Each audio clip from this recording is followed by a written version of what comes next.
What is this? All right. Good morning, everybody. Big day today. Today is election day. And I'm feeling very guilty that I'm not going out to vote. I don't like it.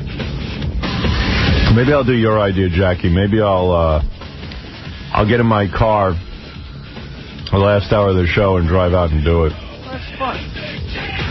Yeah, but, you know. It's responsible. Get out the vote.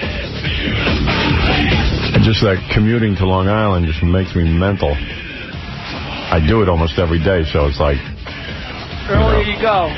What time to say? Do you know that? I know that. Jackie thinks I should be responsible, believe it or not, and go to Long Island. I'm not saying I should be. Are you going to vote, Jack? Oh, of course not. Really? Are you really not? Of course I am. I'm going with you in the car. But you can't vote where... Get there. You can't vote the way where I vote. Don't you have to live in the area? Which is the problem I've got. I can't vote here in the city. Well, you don't live there. Yeah, evidently. I'll ride out with you and go the rest of the way. Yeah. Well, fun in the car. Hey, you could pleasure me in the car. Are you a Democrat or a Republican? Are you registered with any party? No, I don't think I'm with any party. I'm independent. See, that's what happened to you. What happened? You got left behind because you're independent. The Democrats or the Republicans would have switched you. So nobody's calling them and passing them? Well, I actually moved, and I found out that they switched me themselves. Wow. Yeah. What are you? I have a new polling place and everything. What are you? I thought I was a Republican. Turns out I'm a Democrat. Wow. I'm not either one. Because, you know, when you're Howard Stern, you don't want to show your party affiliation because... Who's looking? I'm being sarcastic. When you're Howard Stern, you don't want to show a party because I'm a man of the people. And therefore... People need me to be a free thinker. You can't vote today. That's right. Therefore, I'm... Don't want to be locked down. I don't even know if I can vote where my old house is. Oh, yeah, they still have you on the rolls. You haven't been gone that long. Okay. Well, maybe I'll do it. I don't know. See, if I left here at 9, I could feasibly be back in the city what time? Oh, 9 o'clock tonight. Really? Is that true? No, that early in the day, there's no line at the polls, is there? Shouldn't be. No. Right. Is it really that important that I vote, honestly? Yes. Actually, no. It's really not important. Because New York is going to be on the wrong side of this election, I feel, and a little less damage, please. Right. And don't you think that when a guy gets into office, he remembers who was for him and who was against him? Oh, yeah. Yeah. Hey, you know, Gore could pull it out. Some of these polls have him 1 point away. That's the poll. Yeah. Well, you know, you never know. You can feel the momentum swinging toward George Bush. Really? Yeah. I don't know about that. You know, Jesse Ventura was saying the other night. You're now listening to Jesse. Well, what am I going to do? I'm listening to him. He says, hey, the polls showed me. He didn't even show up in the polls, and he won the whole governorship. Right. It's that true. Ain't what's happening with Jesse Ventura and Al Gore are two different entities. You think? Oh, boy. Why didn't Jesse Ventura show up in the polls? Tell me. Why not? I have no Think idea. people were embarrassed? They were polling the people who actually voted for him. Don't ask me to explain. So, and also, even with Governor Pataki, I remember he was 11 points behind the night before. Yeah. Governor Cuomo, that was a poll, and I'm boom. not talking about the polls. I just have a feeling. Yeah, well, don't always go by your feeling. Momentum is swinging toward George W. Tomorrow, and one of the reasons, I think... She's filibustering. And tomorrow after the results, she'll have her other feeling. Oh, shut up. Right. I told you so-and-so would win. Right, Jackie. And you'll be drunk just as usual. Everybody will share in my opinion. I knew that Gore was a shoo-in. Fine, I don't have to speak. Let Jackie do my part. Jackie, go ahead. I knew that Gore would be a shoo-in. Did I say Bush? I knew Bush. I knew one of them would win. Anything else? Or are we going to do that all day? We will quote you tomorrow. Fine. You'll be sitting there, and George W. Bush will be the president-elect. Shut your mouth. And he's going to come after you, Jackie. I hope so. Oh, God. He's way down on the... He's going to devote his administration to you. I thought he was going to come drink with me. That's probably true.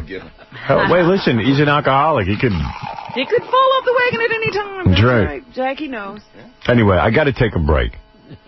And we'll come back. We'll get the whole show started. And we'll have a much less interesting show because Jackie will say what he thinks I was saying yesterday. And listen, an author is coming. Well, it's not going to be on the phone. He's going to be on the phone, and he's going to tell us what happens after we die. He knows. He says he has information. And so what happens to everybody? Everybody. Okay. Everybody, Not even you. Particular person. Everyone, even Adam Sandler. The same thing happens to Adam Sandler? Yes. All right, we got to take a break. And by the way, don't forget, Kreskin, about a couple of months ago, put an envelope in a safe saying he would predict the winner of the election. He predict what what Kreskin will say. What will he say? George W. Bush. All right, well, we'll see. When is he opening that safe? Tomorrow. Oh, okay. Tomorrow. All right, later this week, a new thin John Popper of Blues Traveler. We'll hear how he got his stomach stapled, and we'll see how he looks. A lot of these people get their stomachs stapled, but they still look like weird. You know what I'm saying? There's some fat people who were meant to be fat. Yeah. They don't look good then. Yeah, like, what's her name? Cardi Wilson. I thought she was going to look a lot better. I mean, she looks better, but she don't look that much better. It turns out she had a pretty fat face. Yeah. I mean, you know. You're terrible. That's a terrible thing to say. You said it. I'm just interpreting what you just said. Oh. All right, we're going to take a break, and we'll be back right after these words. Howard Stern. That's a reject. It's a reject. You've used the most degenerate means to gain your end. This is... It's rotten, I tell you, rotten. This is the Howard Stern Show. This is the Howard Stern Show. I love the fact that he will make fun of himself. He's self-deprecating. He's a true entertainer. He's created a wonderful kind of radio. So to Howard Stern, it almost bothers me to say it, and I have to cut through my jealousy and envy of you.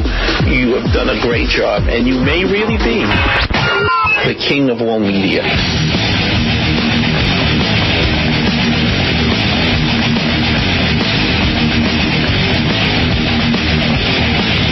Thank you, Al Goldstein. Took a lot for him to say that. He was jealous. And take that, Steve Allen. Oh. Speaking of Steve Allen, I got a voicemail here that might interest you, Robin. You know, we get voicemail every day. People call the show and leave us messages. Happy days are here again. The son of a bitch, Steve Allen's dead. He broke Howard's balls with his friggin' claws. Happy days are here again. Happy days are here again. The sky's so bright 'cause that you bastard Steve Allen's dead. Happy days are here again. Thank you very much. You're welcome. Great. Here's some guy calling up, pretending to be your boyfriend. I know this isn't really him. Believe me, I can figure that part out. Yeah, this is Mr. X calling for Howard Stern. Just wanted to give him some props on the show and say a low. I'm sure he'll understand that since Howard's well versed in speaking black mumbo jumbo. I'd like to give Howard permission to have his way with Robin since I was tired of it and I'm finished. So Howard, good luck with her. Is she all yours? Crazy Quivers is all yours. A low. There he goes, Mr. X. Who knows if that's really him or not? Crazy Quivers. And finally, what else did I don't even know what this one's about. Let me see. Hey, Casey, it's just a helpful warning to you. You got to take a look at Stuttering John about 10 years ago and take a look at him now. The man is a mess. Look at Jackie the Joke Man. He's even worse mess. Fred's hanging in there because he was a mess to begin with. Baba Booey is now smoking cigarettes like a fiend, eating chocolate like he's stuck in Willy Wonka's house, and coming close to blood pressure problems. Get out of there, quick, before you're on every other kind of Zoloft, Ritalin, and Paxil that you can get on. Get out of there. I'm telling you, you got another 2 years left before you're going to start freaking out and having colon problems and chocolate problems, and your teeth might even freaking grow. You never know. at least, you got some time. It's just a warning. I'll call you next year, but get out of there.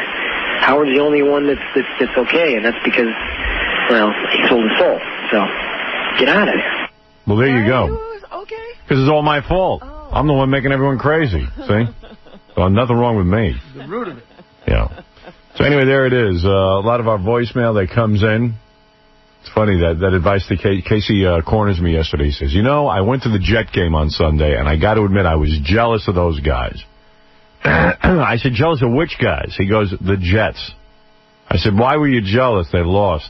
He says, they're out there playing. He says, I was supposed to be a football player. And I agree with him. Did you say that? Yeah. He goes, I'm supposed to be a football player, and I didn't take my shot. And I said, I never realized you were that good. Were you? Could you have been a pro? He goes, I don't know. He says, but I should have tried. No, it's not. And I said, listen, it's not too late. How old are you? He tells me he's 25 years old. 23 years old, right? 25. I said, there are guys who are just starting. I got a friend, Marco Battaglia. He's like 28. He still hasn't gotten a play. He's on the team, but he can't get in the game. Look at Vinny Testaverde. How old is he now? 37. And when did he become the main guy? Like a couple of years ago. Right. Yeah. Well, you're going to do it? The thing is, I said to him, you should thank God you're not a football player. These guys wake up in pain every day. Their bodies are completely racked. He goes, I don't care. This is what I was supposed to do. That's what he wants to do. Let him do it. Why don't you try out next season? I mean, the thing is, of course, no, I'm not good enough. But the fact is, I never. How do you know you're not good enough? Exactly, because I never took that shot. What position are you? Well, punter would be the best thing, but I'm not a punter though. Wait, Howard, I got this whole rap yesterday. Punter would be the best thing, but I'm not a punter. I'm not. What are you? Because that's not a football player. Well, tell me what you are. He's a quarterback. I played quarterback. We ran the option. You know what I mean? So it's like almost like a running back type thing. I'm naive. You ran the option? We ran the option. That's an offense that you run. Right. And it's like you don't pass it all. You run the ball all the time. So you would come in just for the running? So when you come in, everyone would know they're going to run the ball? No. That's just an offense that we run. You should know that the option is virtually non-existent in pro football. You can't run it. You know? That's a college. It's a college. So how are you going to be a formation. football player? No, I'm saying I think my best thing would be to try and play special teams, which are like punting. Right. Punting, kickoff. Well, why don't you go camp and kick a few balls and see if they... I'm thinking about it. I would definitely... Can you consistently get it over the goalpost? Well, that's a field goal, but the punt can you kick that? No, I can't kick field goals. You can't? No. All you can do is punt. Right. And then, but then the kickoff team, when you run down and try and tackle the guy, that's kickoff. Kick. So are you really good at that? No. You want to be one of the guys running. Howard, I got this whole rap. So then why would you think that you could be a professional athlete? I didn't say that. I said if you're not good at it, why would you even bother? Okay, I'm all right then. I'm all right at it. No, but there are guys who are great at it. Exactly. But where would you play, Casey? What's that? Where would you play? Punting would be. I mean, what league? You're not good enough for that league. What about the new Vince McMahon? Exactly. That's what I'm saying. There's all these new. There's arena league. There's all these other things. I mean, there's just stuff that you need a league where guys who suck can play. That's what I need. You're the same football player I am. Howard, can I say the start of the AFL? I think I should have been a football player based on this conversation. Interesting about Casey. Casey played quarterback in college, and he was like, okay, but his team won a championship. He punted. He actually led the league in punting at one point. So it's weird. I said that's great because punters are hard to come by. Casey goes, I don't like punting. I'm not in the head for that. That's not like a football player. You know what I'm saying? You know what I miss? Dude. I miss being bruised. I miss bleeding. You know what I'm saying? Yeah. I miss being sore. But John hit you in the head with a frying pan. That's what it is, man. Somebody punch you in the head. Well, douchebag, let me just tell you something. If you're not good, you should forget it. If you all right. I'm not saying. If you're telling me, why don't you go? Listen, this is what you ought to do. They have tryouts in a few months. They start up again in a few months. After the Super Bowl, they start right in. You do like what Piazza did in baseball. He just tried out. This guy put him on the team. He got on what? The Dodgers. Perfect example. Wayne Corbett. There you go. He wasn't invited to camp. He just walked into camp and said, hey, I think I'm good enough to play. Let me try it. And they said, sure, okay. Well, what do they got to lose? Right. You're a white guy. They go, whoa, a white guy. We could sell that. There's another white guy. There's a white guy. I bet a friend of Casey's. He said that he's great. He was great in college. Oh, you were great. Are you being humble?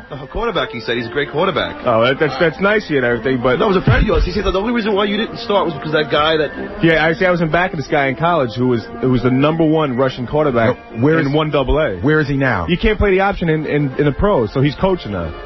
You know, you can't. You were behind a guy who was so good, but not good enough to play in the NFL. Well, no, but it's the offense we ran. He can't play quarterback. He's not big enough. And I don't understand. You mean you never threw the ball? You just ran with it? Pretty much. We would. So how did you guys ever throw the ball? Not really. You'd throw the ball maybe 10 times a game. Most of it you would run it. It's you know how like you know what a shotgun is, right? You know what the shotgun the quarterback and he throws the ball. But I thought quarterbacks can do it all. They can run plays where you run and also be able to throw the ball. Right. You do a little bit of both. But wouldn't it also freak the other team out that the guy who runs the option could throw the ball?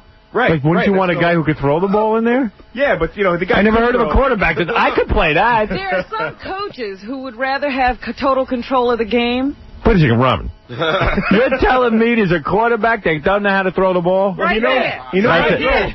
Well, of course he can't play. The coach is calling most of the running plays. Hey, I'm the same thing. What it is? That's a coach who says, my guys can't throw the ball, I got to run. You mean you wasted 4 years in college running the option? 5 years running the option. The only option is the coach is making. You know what your option is? You stay right here. You ain't going anywhere. If he was really any good, would he have gone to a school where that's what they did? Robin, you had to get to most colleges run the option. Wait a second. You're telling me you want to be you were a quarterback for 5 years who never threw the ball? Well, we threw sparingly. We didn't throw that much because that's our offense. You would throw long passes, right? That's just our offense. You know why they did that? Because you couldn't throw. No, that's not true. Of course. No, it's not. If you could throw the ball with precision, they would let you throw the ball. The coach said, "I got a quarterback." If you got a guy that you recruit out of high school who's got a phenomenal arm. The coach is throwing, then he wouldn't come to our school. The coach is throwing his playbook out the window to adapt to that guy. No, then that guy wouldn't come to our school. A pocket passer would not come to Western Kentucky. Why? Because I can't throw the ball. What is it? You don't know how to throw the ball and you're a quarterback? I can throw the ball, but I never heard of a quarterback can't throw the ball. I never heard of it. I don't know anything about the game, but if I'm a quarterback, I'm going to be able to throw. Howard, did you ever run the ball yourself? Yeah, that's what the option is. You would run it, or you ever see like the guy pitches it? Right, it's an option. That's the option right there. You can run or you can pitch. Maybe you could be, a running back? No, I can't be a running back. Casey, fade back and get Howard's lunch. That's what you're good at. So special teams. Yeah, you go out, you get my lunch, and you return with it. That's what you're good at. Howard, let me just explain this. He have to pass that to somebody else. He kind of did. Chef Bobby's the one running that play. That's the option. Howard, the option is just the coach is calling. The option is whether Casey gets lunch or Chef Bobby brings it down to himself. And usually Chef Bobby brings it down. Casey's playing behind him. You're still running the option. You big dumb football player. Howard, it's the coach. What a career! The coach is calling running plays. And you, I don't care. I would kick the coach in the crotch. But that's what I'm saying. He had a coach who knew he couldn't throw. So you're telling me that you have some sort of ability to kick the ball, punt the ball, which is a big specialty, Howard. Right. So why don't you go try out for that? Who's stopping you? Yeah, right. You know what? Punters don't have to be in shape. So he's so silly, Howard. There are some teams that I've seen teams go through 3 punters in a season because a punter is really important to the team. So here he's got this talent. Yeah. That might be his best asset. And I only did it for 2 years in college. And he's good. But you were you leading something? I did all right. Yeah. Well, tell me, you brag a little. Let's see. I was one time I was conference player of the week. What does that mean? Explain that. I had a couple of good games, and so they once a week in the conference they give they put out the player of the week. Did anybody do any of the? Explain that to me, Gary. Okay, if the conference is 8 or 9 or 10 teams they play on a Saturday. Right. Of that week, they pick one guy out of all those games and they say he's the player of the week because he had a great outing. Okay, so if you had that and you can consistently punt the ball, what does a punter make in the NFL? What kind of money? I heard league minimum was $300,000. All right, $300,000. You get to travel with the team, and if you're really good, you get an agent. You maybe even get more. Right, you're good looking. There's a bunch of ugly guys who punt. At least you can turn it into something. Yeah, you might be able to do endorsements. Surely that $300,000 is more than you make here. Yeah, I can vouch for that. Yeah, that's a little bit. Yeah. You might be able to in the locker room too. Yeah. Yeah, see, that's what I really miss, you prick. You miss showering with guys. Yeah, but you know how it is? I saw these guys come off the field, coaches yelling at them and stuff like that. I'm like, you know what? I'm not supposed to be on the phone. I'm a big dumb animal. I got to at least try, you know?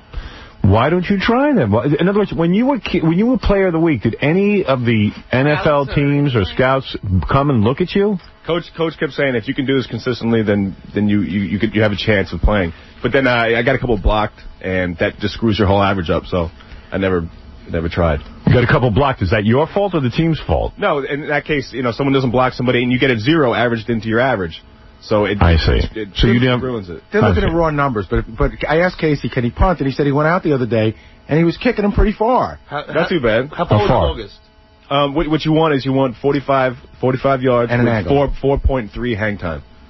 And what did you have? And I could do that. I mean, I could do it, but not every time.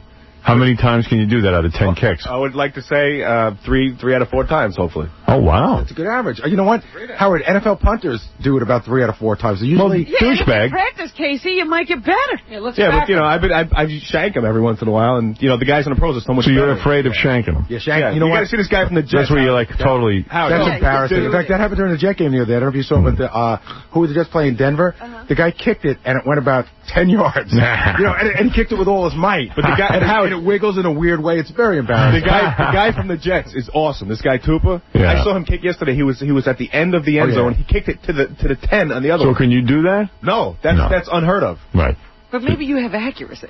No, right, sometimes you got to hit a corner. I can see Casey kicking it into the stands. It's happened before. John, you played against Casey in college?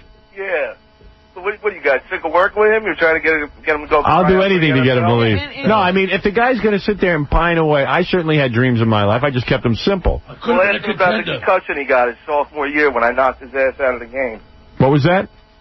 I knocked him out of the game his sophomore year. The only option KC ran in college was the option of whether he was pitching or catching with his boyfriend. This is nobody. All right, thank you. Hey, Howard. Yeah. Imus rules. Quack, quack. He sure does. I'm watching, you know, I love to watch the political shows.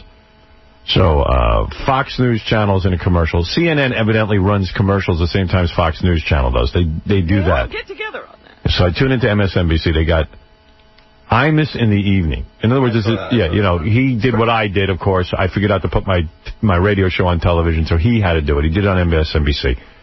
And the show is deaf. I mean, he sits there and talks about politics, and he's like a bizarro. You don't even know where he stands on anything. It's death in every aspect. Visually, it's death. It's unbelievable. He has just aged so much. He doesn't have a has his cannula in bandana on his neck to cover. I'm sorry, you're talking at the same time. What? Does he still have that green thing going up his nose to give him oxygen? No, he doesn't have the tube anymore, but he might as well. What did you say, John? He has that bandana on his neck to cover his, like... The turkey neck. And he's got that big dumb hat on. You see that? Yeah, what's that? And Is he a where do cowboy? the headphones go with the hat? Yeah, he's got, like, matching headphones. Like, the headphones fit with the hat. It's pathetic. How braggy can you get? Oh, he's just so friggin' gay. I mean, he just really is. He should really be a catcher. He's not even a pitcher. But and then you know what? And like these women call up like reporters. Hello, Mr. Imus. You know, they all buy into that, and he's like, so what do you think is going to win the election? Like, the whole show is, who do you think is going to win the election? You know what, douchebag? In a day, we're going to know who's going to win the election. You can't make it happen. He goes, well, here's what I predict. George W. Bush. And he's starting to lose his voice like Walter Cronkite. Really? It's breaking up? It's breaking up. He's like, George W. Bush. Getting all phlegmy? Yeah, he's gonna, he's all befuddled. George W. Bush is going to win by 5 or 6 points, I believe. Oh. And I'm going to vote. I'm going to vote for George W. Bush because, well, I don't even know who I want to vote for, but I'm just going to vote for him. And you should vote for whoever you want because that's what I'm doing. Well, thank you. This is what the show is. I mean, I'm listening to this. I go, what is this guy's like? He's got like toilet mouth. He just rambles. He's got diarrhea of the mouth. And he goes, I'm going to vote for George W. but I don't even like this bastard. And, but you vote whoever you want to vote for because you should vote your opinion. It's like he ran out of things to say a long time ago, but his lips won't stop moving. And he goes, and you know, and Russert and them, they all think, you know, one thing, but I think the other. And it's like, what? And he goes, and mumbling through the whole thing. They say he's got an audience. I don't know who could listen to this. You know what that audience size is. They're all close to death. And he goes, and I gotta tell you, Charles, you know, I think that we're going to be looking at Senator Clinton. I'm having a hard time saying that. But you're having a hard time. And he goes, but I gotta tell you, Charles, but I believe that she is going to win by quite a few points. I really believe that all of his listeners come from the fact that the people are too old to get up to the station. Yeah, I mean, and I'm not joking, man. This is how it sounds. And I got to tell you that, Hillary, she's, and I mean, it's like, what are you talking about? And he really does wear that kerchief all the time. Yeah. And he's looking down. How you like my kerchief? And you know what the weird thing going on over there is? It's such an ego trip now. Everybody has to pretend that he's like this huge star. So it's I-Man weather, I-Man sports. Everything's I-Man. I-Man time. Yeah, we don't. When you get the time, it's I-Man time. Because he's so important. And then this woman calls up, "Hello, Mr. Imus. We're with Jane Seymour from the Al Gore campaign. She's out there right now. How's your man doing?" "Imus, you sound like you have a cold." "Thank you for noticing, Mr. Imus. Yes, that's true. I do have a cold." "Yeah, well, the vice president, who is so annoying, is he's outrageous because he calls the vice president annoying. Vice President so annoying. Is he losing his voice?" "No, Mr. Imus, he's..." Well, if you remember, in one of the elections, if you were losing your voice, that meant you were going to lose the election. Whoever lost their voice and I'm sitting there and I said, this is it. I'm out of here. I don't even believe this guy. If you lose your voice first, you lose the election. Is this a real... This is what he's about. Is this the show from the morning, or is this a special No, edition? it's the morning show. And it's death. It's deadly. It's deadly in the morning. Deadly. It's deadly in the evening. Imus evening, afternoon, summertime, wintertime, fall, or spring is deadly. You can't listen to it. I defy you. I will tell you the worst death to listen to that show, because I've heard it sometimes when I've been on vacation, is his brother and he are sometimes co-hosts. Yeah. It's hearing two Imuses. Yeah, I know. Two dead guys with two dead voices. How you doing there, Fred Imus? And when Charles goes on vacation... No, Charles is there, and he has to... The brother's always on the phone, too. Right. How you doing there, Fred Imus? We're here with the barbecue sauce. Yeah, we got barbecue sauce. Yeah, that's right. I love the old Imus who, at one time in his life he didn't care about anybody. Now he's found people to love. Yeah. He loves his wife, who's the best woman he's ever met. I love my brother. I love my brother. I love my crotchety old brother. I think the deal with the brother is that the brother's like some loser who needs Imus's, radio show to promote various bad products. And I think one of the things the brother does now is he lives on the ranch for dying kids and helps run that. Yeah. So he has a place to live, and he helps them. And distribute the products for him. Yeah, way to go. In other words, he's his butler. It's manservant. It's the brother who could never get anything going, and always had some wacky idea, and now he's got this idiot with a radio show trying to sell his barbecue sauce. Because remember at NBC, in the hallways, you would hear him complain about how his brother had called him for money again for some idea that he didn't want to be part of. Yeah, right. Instead of just giving him money now, he just helps him sell stuff? Right. Yeah, and has him, work at that ranch, which is a whole big tax write-off. Yeah, we got a ranch. We help cancer kids. And we make them work the farm. We don't care. But this brother he tried to avoid all his life is one of the people who loves him. Yeah. I love my brother. I love my brother. I mean, he used to say... He's like Liza and Lorna Luft. They're making up at the end. You know what I mean? Absolutely. He used to say flat out, my brother called me today. I wonder how much that's going to cost me. Yeah. Yeah. But now he knows his brother loves him, and he loves his brother. Think about my sister and me. We don't ask each other for a dime or anything. It's just really pleasant. It's a pleasant relationship. You like to get her phone calls. You don't worry. Your skin doesn't start to change. Yeah, she doesn't call me up and go, I'm in the kitchen making barbecue sauce. I'm wondering if you could sell it to your audience, a bunch of dopes. So it was unwatchable. I had to just get out of there. Tom, you're on the air. Hey, Howard, how you doing? Hey. Listen, I got the answer for Casey. Get the football uniform for him, have him dress up in it, then he can go get your lunch in a football uniform. Ooh. Hey, why don't you put on a uniform when you get my lunch? And every once in a while, as he's going down the hall, people can tackle him. Yeah, right. Bloody him up. I have some Casey stats here, believe it or not. Go ahead. So, Casey played, this is his 1997 season. How do you have this? Ganji printed it out off the internet. Wow. So I could see the week that he was player of the week. So here's a week where they beat a team 38-24. He was 4 or 5 passing, and he rushed for 173 yards. Wow. However, the first game of the season, he rushed big for blockhead. minus 13 yards. I got a punt block, probably. The second game of the season, he rushed for 11. The last game of the season, he rushed for -2. So although he had one game with 173 yards, his net for the season must have been a real bad team. Was 174 yards. No, not at all. The guy ahead of me was the best player in one AA. The team went 7-0. So he didn't get on the field. Oh. But that was quarterback. That's playing quarterback. So when I was playing in the fourth quarter and stuff like that, if he got hurt, I would play. But then I was the punter, the special teams captain. Right. But Howard, he passed 4 out of 5, so he does throw the ball. Right. But five times. Yeah, but little game. passes. Yeah, you know, they're those little... Stuff I could throw. I like to see you out there, what do man. they call those little slant passes? A screed? Dude, let me tell you something. If I practiced like you did your whole life, I'd be better than you. I'd be in the pros. I'm saying, I like to see you out there. That'd be good. How does he get out of college and wind up here? There's no football here at all. See, I went to college, and I majored in radio, and I ended up in radio. Right. You went to college, majored in football, and ended up in radio. But Howard, I don't think he really wants to play, because every Sunday we play football. Yeah. And I've been asking him to play. He never comes. He doesn't want to play with amateurs. Yeah, you guys are losers. He's a professional. I'm definitely not. But all I'm saying, man, it's just like, if you don't take a shot, I'm gonna be like 50 years old or whatever. So do it. Why did you go? Listen to me. Go over, walk on to the Jets. I know guys at the Jets. You want me to get you an audition? I told him that yesterday. You want me to get you an audition? No, that's all right. You don't got to do that, man. I appreciate it. Do you want me to do it? No, I don't want you to do You it. big pussy. No, I will. Go try. Live your dream. Walk on and say you're from the Howard Stern Show. They're going to let you in there. Yeah, exactly. That's and go in and kick the crap out of that ball. Show him, man. Punt. Show him. Punt, stupid. Punt. Show him what a fag you are. Jackie, why are you screaming at him? Could you open your eyes? Shower with the team. You'll see what you got. That's really why I want to go. In the locker room. You'll have to shower down with them.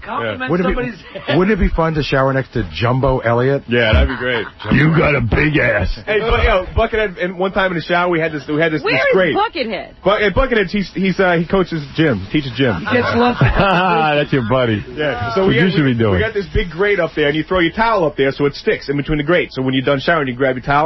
One time he winds up and he throws the thing and it falls straight on his ass, and his legs, he's so fat he couldn't get up. So he's sitting there naked and his legs are spread up in the air and he couldn't get up. It was awesome. You're so bad. It's so funny. Gay guys. We're kicking soap at him. You like to see your fellow football players with their legs spread with towels. He was like a turtle. The guy couldn't get up. You are so gay. 300-pound guy trying to get up. No stories about the game or the tackles. No, the shower. The shower and the towels. Best recollections are the shower and the men's room. Towel snapping. What nasty ass. Yeah, this guy is the size of a bucket. The locker room can get incredibly gay. I played for a long time, and I saw guys get it. Like, there were these two guys when I played football in high school, and their whole joke, the big joke was, one guy would run, well, like if you were at your locker, one guy would pull your underwear down, and the other guy would spray you in the butt with right guard. Right. It's like a funny joke. Yeah, big joke. Meanwhile, they're looking at some guy's ass. And spraying him. Look at the smile on Casey's face. That's good. No, with the linemen used to do. You want to know something? My high school, I never even saw a football game there. I know they had a team. You never got naked in gym, did you ever? Never. You never got naked. You never showered in public. Never. But you sat around with guys, and not once did it occur to you to pull somebody's pants down and spray them. Never thought about it. Thought about girls. Yeah. But I know people from the high school. They are telling me the names of guys from that football team that are gay now, that are absolutely out of the closet. And they were all the guys who were beating up guys and all homophobic. Right. And they're all gay now. I mean, out of the closet, full blown out flamers. Sorry, you know what I mean. When you can't be who you are, you have to kick the crap out of other people. Right, exactly. Right. You know, Howard, you know the linemen? Linemen are like really big guys, like probably about 320 pounds each, right. you know? Yeah. What they used to do is, we had this TV room before practice when they were bored. They would wad up little things of tape and try and throw it in each other's belly button. That was the game they played. Yeah, that's what I'm saying. There's a lot of... Everybody nude. That's funny. And trying to touch each No, other. they just sit there with their big guts hanging out and trying to throw tape, and I was pretty good. I could get them in. It's gay. Like, you were there, too. It's foreplay. You know what another thing they would do is, when you get taped up when you play football, right? So if you're out in the rain, when you take the tape off at the end, it gets really heavy. It's all wet and everything. And guys would roll it up in a ball, and they would go into the showers and wing it at a guy and try to hit him in his butt so they get him to get a welt. Schlager balls. That's called Schlager balls. I remember when I was working in a kitchen, we had a shower, you know. And one of the guys went in there, this guy Kenny, he was showering, someone was mad at him, and they made big wet Schlager balls out of toothpaste and toilet paper, and they were wet, and they would aim it when he bent over to get it right in his butt. Yeah, right in the middle. And it stung. Right? That's so gay. Home base. It's funny, though. I never took part in that. It's really funny. It's funny. But he's the one, we're trying to figure out a bet between John and Gary right away. What is it? It's urinating on a hand. Right. Yeah, that's funny. That happened in the shower. Right. Yeah. So you can still do all that stuff without going through the pain of playing the game. Yeah, no, that's not what it's all about. That's just some funny stuff that happened. Right. Hey, when I went down to homecoming, Buckethead was seeing this girl, right? So me and my other buddy get this idea. Buckethead, you had a girl? He was seeing this girl. Wow. It's weird. So he took us over to her apartment, and we get this great idea. Like, she's meeting us for the first time too. So let's get this great idea. We're all going to take a number 2. Right. I'm going to go, and then you're going to go. And then we had another guy go, too, right? Yeah. So we get this girl's apartment. She never met us before, and one of them rifling off into the bathroom, letting it stink, and one of the guys left it in there. He's like, oh, great, guys. This is really funny. Thanks. They went over to the girl's house. They were jealous of it. Turned to the girl. So the whole apartment stunk? Yeah. Oh, great. Your friends are really nice, man. That's funny. Is she still seeing Buckethead? I think so. I don't know. You guys are such a dick. You guys are such a dick. Who went first? Did you go first? No, I didn't go first. Oh, you had to go in there, stinky. Yeah, but it's all right. Revenge. I bet they watched each other. Yeah, you see, like everyone went in and moved their bowels. Yeah. How many guys went? There was 3 guys. And Buckethead saw what was going on. He was mad, yeah. You're going over to meet the girlfriend, and you guys just do it in their apartment. You let these guys near your girl? He said he had to sit in the bowl smelling his friends the whole time. Yeah, there was space that was like, that's like right after. Like, come on, that's funny, man. What? Yeah, let's go make a dude. That's so funny. We'll all go. We'll all move our bowels. Whose idea was it, Casey? I did my friend Moses. Yeah. Moses parting the bowl. Did anybody you play with make it to the pros? A couple guys. There was one guy who played for Baltimore, but he got cut, and another guy works in the bathroom. Played for San Francisco, and he just got cut. But they're trying for the XFL, I believe. Yeah, all the losers. Yeah. Sounds like nobody from that team made it. Yeah, that XFL is going to be some league. Yeah, I got cut from San Francisco. I suck. No, they're gonna start. I thought you were I'm trying to buy a team. Trying to get a team. Oh, that's why he came to you. He thinks you're going to be a team owner. Oh, stop it! No way. I know. I'll put you on my team. No. I don't want to. No, it's something totally different. Don't worry. Why don't you try out for XFL? Seriously, you're punting. I don't know. Well, I got to get in shape. Hey, you could be a quarterback for the XFL. No, I can't. How much shape do you have to be in to kick the ball? Not much. Yeah, a lot of those guys are fat. I have to get what into kind of shape could he not be in? He exercises every day. Yeah, but no, it's not the same thing. I mean, I screw around and lift weights and stuff like that, but I don't do the workouts. I don't do the plyometrics and all the stuff that we used to do. The plyometrics. Yeah, it really helped you, the plyometrics. What about being a clown in the rodeo? We'll put you in a barrel. Get in a barrel. Yeah, I'll get in a barrel. But, it's not the same thing. So why don't you try if you're thinking about it? Yeah, I have to, find out. But I'm not a punter, though. I'm not. But it's, special teams now. Oh, okay. Who cares? It sounds like you are a punter. I'm not. It what are like you? He just wants to be on the field. Why don't you? What are you? Good at? What are you going to try out for? A punter would be like my end, but then hopefully I could play special teams. But a lot of coaches don't want you to play anything else because you can get hurt. Right. So be a punter. But how? But punters like it's wimpy. Dude, at least you'll be on a team. Yeah, I know. It's a lot less wimpy to get my lunch. When he closes his eyes, what do you see yourself playing? What position? Well, I always loved playing quarterback.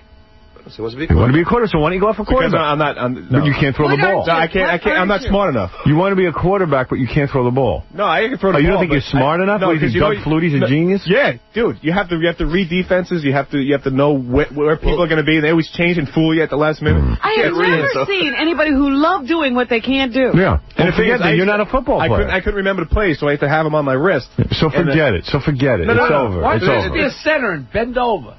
Yeah. Why don't you do that? But everything he says he loves to do, he really can't do. Yeah. Yeah, okay, I understand. I can't play quarterback. No, I don't suck. You spent all these years playing college, and then you don't even go out for anything because you think you suck at everything. Not smart enough. Well, that's just my issue. Not smart enough to be a football player. I agree with him. That's my issues, But so are you going to go out for a team or not? Are you going to stop talking about I'm going to give it a shot. And are you going to go out and try and punt? Yeah. Yeah, okay. That's what I thought. Yeah, but don't call me a punter, though, because I'm not. Right. You're going to be a punter, but it'll be special teams. Special teams, right. Can't you wear a You mask can't read or a something? defense, huh? No, you know, Rob, you know how hard it is? Every play those guys have, they have like 7 or 8 variations due to the Oh, I'm so bored with this. Yeah. How do I get him out of here? It's You can't. You got to put him on a team. Casey, our guest is here. You got to go talk to them. Who's that? I leave. Just tell me to leave. I'll leave. Oh. When are you going to tell me that I discussed you? I don't know. What does it say up there? Something about a guy who's going to pitch us his version of Survivor? Yeah. This is good. He's got a special version that he's pitching just to you. Oh. For your production company. How quick? Let's predict how quick I'll throw him out of here. Well, I can tell you a little bit about it. Yeah. It's Survivor with convicted felons. Convicted felons. Well, that sounds good. Yeah. All right, so he doesn't have to come in there. Yeah, I mean, good. What do you want me to do with that idea? I'm not going to some island and producing that show. You don't want to be on the island with a bunch of convicts. Yeah, I mean... It'll get rid of he's got some funny rules that he's got in mind. All right. Well, we'll talk to him in a minute. I got to take a break. Wish you luck with your new career. When are you leaving? Yeah. Can you give us your notice? Kenny, you want me to go? Give us your notice. I can't be a football player because then I have to try and outsmart other football players. Howard, you know what I was going to say is it's a common misconception with guys who play college ball, especially at a level that Casey played. Like, look, Casey's big to us, but in football, he's a midget. I know. Yeah, it's true. It's true. I mean, you're talking about you want a quarterback, and there's going to be 300-pound guys who do the 40. Doug Flutie's a quarterback. Doug Flutie's probably his size. Yeah, but I would not even entertain the fact going off quarter. I'm not good enough. I told you. I'm 6 foot. Yeah. Doug Flutie has one of the greatest arms I've ever seen. I know. You know what? You could kick the ball. Do that. That's what I do. Yeah, but that's $300,000 a year minimum, and if you're real good at it, you can probably get more. But you know the difference between Casey and Doug Flutie? Everybody told Doug Flutie he couldn't do it, and Doug Flutie thought he could. Casey isn't waiting for anybody to tell him. He tells himself he can't. No, you know what? When I was in high school, they told me I couldn't play college football. They told me I was too small. But, I was captain for 2 years, so, hey, screw them. So, this is just another one. Okay. I love you, but you know what? You got to find another daddy beside me. Oh. Honestly. What are you talking about? I'm tired of hearing your problems. Play me, Daddy. You know, All right, Dad, then you know what? I won't put me in the game. All right, I won't talk to you ever again. I'll never get over it. I got to go take my shot. Excuse me. I'm sorry. See, now he's getting bummed. No. I was just saying, we were just rapping and stuff like that, and, because I usually talk to you, and I talk to Gary, and... All right. God, it's gone that far. Yeah, we talked to me about it yesterday. The thing I don't understand is that punting is really his best way in, and he maybe he can do it. It makes no sense. And he doesn't want to do it. Yeah, right. Who cares then? It's like Ringo wanted to be a lead singer. I'll get you an audition if you want it. No, that's right. I don't want nothing. Try out. I don't want anything from you. We'll all go. We'll cheer you on. Well, what do you want? I want nothing. Well, what do you want? Nothing from you. I talk to you like a friend. That's what I talk to you as. So do it already. Yeah, Stop whining I was just about rapping to you. That's Stop all. your whining. Don't be gay. Right. All right, we're going to take a break. I love you all, though. I really do. Right, good. We'll miss you. Blind fag. Yeah, we're going to miss you when you're out there playing. We'll watch you. We'll come watch you. We'll be on the bench. Imagine if he went to work out with the Jets and we all went to watch. Forget about it. That's going to be great. We're going to get the E crew down there. Absolutely. Talk about a party. Watch you fail. In any practice, you get your ass kicked like 10 times. You know what I mean? Right. So I can see you just string them back to back. And all right, we're gonna take a break. This was fascinating, and we'll be back right after these words. You're listening to a man who never spanked his kids. You do that one more time, I'm gonna spank you. Because he was too busy spanking his monkey, Howard Stern. Oh, there are lots of healthy things we can do with our hands. Sure. Come on, Mr. McCreely. Can you pound? Pound. Yeah. Pound. Ooh. Other things we can think of doing with our hands. Some healthy things. Probably come to, well, one thing is cleaning up. Right. After we've played with something. Can you pound with your hands? Can you pound? Yeah. You sure can. I knew that you could. Hey, Christy, you're on the air. Hey, Howard. Hi. I was so disturbed last week by the lack of media attention to Larry Flint's allegation that I emailed the South Carolina GOP to ask about it. Yes. And they emailed me back, and their official response was a denial. And they said that it was a rumor that was started about a month ago. All right, so they denied that George W. Bush paid for an abortion. Yeah, the question that I asked was, did George Bush pay for or encourage abortion for a girlfriend who became pregnant? Yes. And their response was, no, this is a rumor that was started about a month ago. All right, well, that's the answer I was looking for. They're lying. How do you know? I don't. You don't? I have a feeling. No. Well, who knows? I just can't believe no one would come on the air with me and answer that question. I thought it was pretty legitimate. Well, I was talking to all my friends about it, and we were just all outraged that your radio show, that you were the only person who gave any attention to this subject. Yeah, well, of course, because it's a major discussion when a guy's that vehemently against abortion. Well, of course we want to know whether he himself had been responsible for getting somebody an abortion. Yeah, let's find out how opposed he is. How could any woman not vote for Gore? Think about it. How could any woman ever... He's saying you're too stupid to decide what to do with your body when you're pregnant. That's what he's saying. You're too dumb. You can't decide on your own whether or not you need an abortion. Oh, for Christ's sake. All right, thank you. You're welcome. How could a woman vote for Bush when he says something like that? I don't get it. Well, a lot of women will. Yeah. I can't imagine Senator Clinton. I just can't imagine it. It just makes me nuts. I don't know. And you know why else I'm voting for Lazio? If I get out there to vote, which I might do. You're still undecided about even voting. Yeah. Because I'm going to vote for Gore for president, and then I always like to vote for the Republican Senate. Yeah, I like gridlock. And I'll tell you why. It's a good check and balance when you got a Republican Senate and you got people say, gee, you should get someone who can all work together. No. They keep tabs on each other. They keep reporting on each other. I like that. That should only happen if the people are overwhelmingly for the programs that a party is promoting. Yeah. You don't want Gore, Schumer, and Hillary Clinton. There's something wrong. Something's going to go wrong. Yesterday they were rallying, and there was Daniel Patrick Moynihan, Hillary Clinton, and Chuck Schumer all partying together, raising each other's arms in the air. I saw that. No. This don't look right. That's too much. And Chuck Schumer, this guy, I don't know. He won the election. You never hear from him again. Where is he? That's what they go away. They do. You never hear from them again. Moynihan, I think, is in a crypt. I don't know. You never hear from this guy. That man, I don't think is a real man. I think he's like Data from Star Trek. This guy D'Amato used to hear from. He was involved. He was here all the time. You couldn't get rid of him. Right. I loved it.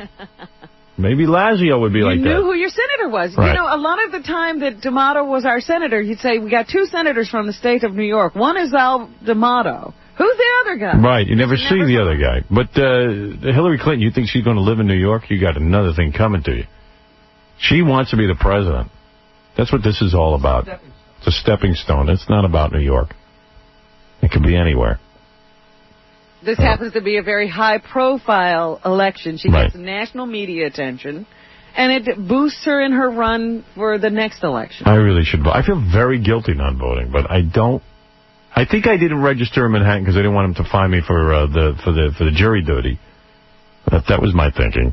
Well, now what are you going to do? I mean, if you vote... Well, I can vote out on Long Island today if I want to. Well, they can find you out there. Yeah, I'm not going to let them find me. Moving target. No, so I'm going to... at 9 o'clock, should I get in the car and do the show from the car? I can't see doing that. That's ridiculous. No. I'm just going to skip the vote and hope that the rest of you... let's get off the air right at 10 o'clock. No, I got stuff to do.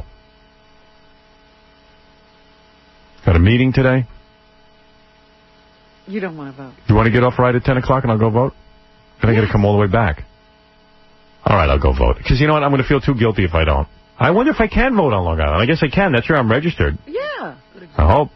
It hasn't been, you voted in the last election. You're still registered. They don't say, oh, Howard moved out. We got to take him off the roll. It's such a schlep out there, though. Last night I went out there. I tell you, I can't. You know what? I don't understand. Going out wasn't so horrible. Coming back toward the city was bad. I've never understood the rush hours around I don't get it. You can never figure out why the traffic is the way it is. Here's Hadassah Lieberman. She's on the phone. Hadassah, what is it? Oh, tell the people not to vote for my husband. Why is that? Because he's a real nigger lover, for one thing. Oh, my God. There were swiggies in my house last night. Hadassah, you're saying your husband loves black people and that bothers you? Yeah, I had to make fried chicken for Louis Farrakhan and Tiger Woods last night. I don't like fried chicken. You think they'll go away if he loses the election? Oh, yeah. It's just a ruse. All right, Hadassah, thank you. That's Hadassah Lieberman. Well, now you know where she stands. My husband.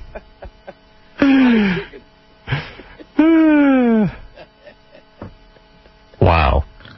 Yes, Louis, go ahead. Yeah, Louis. No, Louis. Brian, go ahead. Yeah, good morning, Howard. Hey. I just wanted, if you can explain something to me. You know how they have the popular vote and the electoral vote, the electoral college? Yeah. What? I don't understand how you can win the popular vote and still lose. Can you explain that to me? Oh, don't make me explain that to you. It's very simple. Howard. Hold it. This is not school. Howard, I'm the amazing Brian, but I ain't amazing enough to understand that. All right, here's the deal. Okay, thank you. All right. See, I know I'm going to screw this up, but I tried to watch it, but I couldn't understand. you could theoretically lose the popular vote and win in the electoral college. Right. The electoral college is you explain it. I can't explain Each state gets a certain number of votes in the electoral college. It's based on the number of representatives you have. Right. Large states with huge populations have lots of electoral votes. Small states have fewer. You could win all the small states and still lose because the large states have more electoral votes. Right. So theoretically... The point is you can win by a lot of votes. And still lose the electoral vote. And win a very slim lead in the electoral college. It's theoretically possible that could happen. I don't think it's ever happened. Yes, it has. Apparently, I read in the newspaper the other day that there have been a Three couple times? of elections where the popular vote has not been the majority vote Wow. in the electoral college. See that?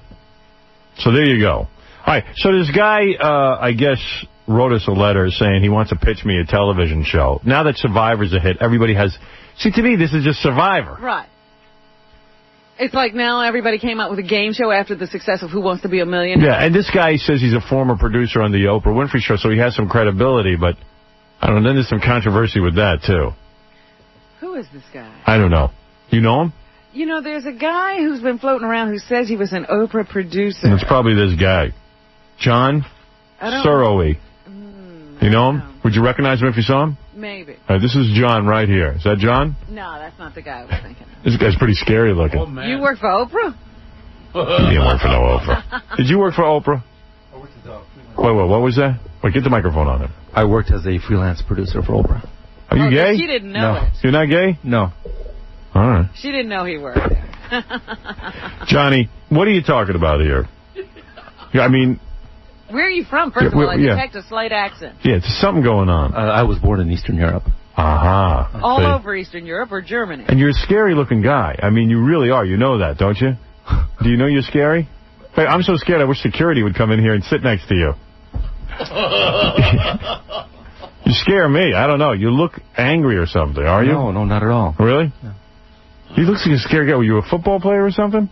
No, I mean, I work out, but other than that... Really? No. Yeah, you look kind of frightening. Have you ever been arrested or you ever been in jail? No convictions. No hospitalizations? No hospitalization. If I was a woman, I would be afraid of guys like this. Never go out again. Do you get a lot of girls? Yeah, oh yeah. Really? Yeah. I don't believe that.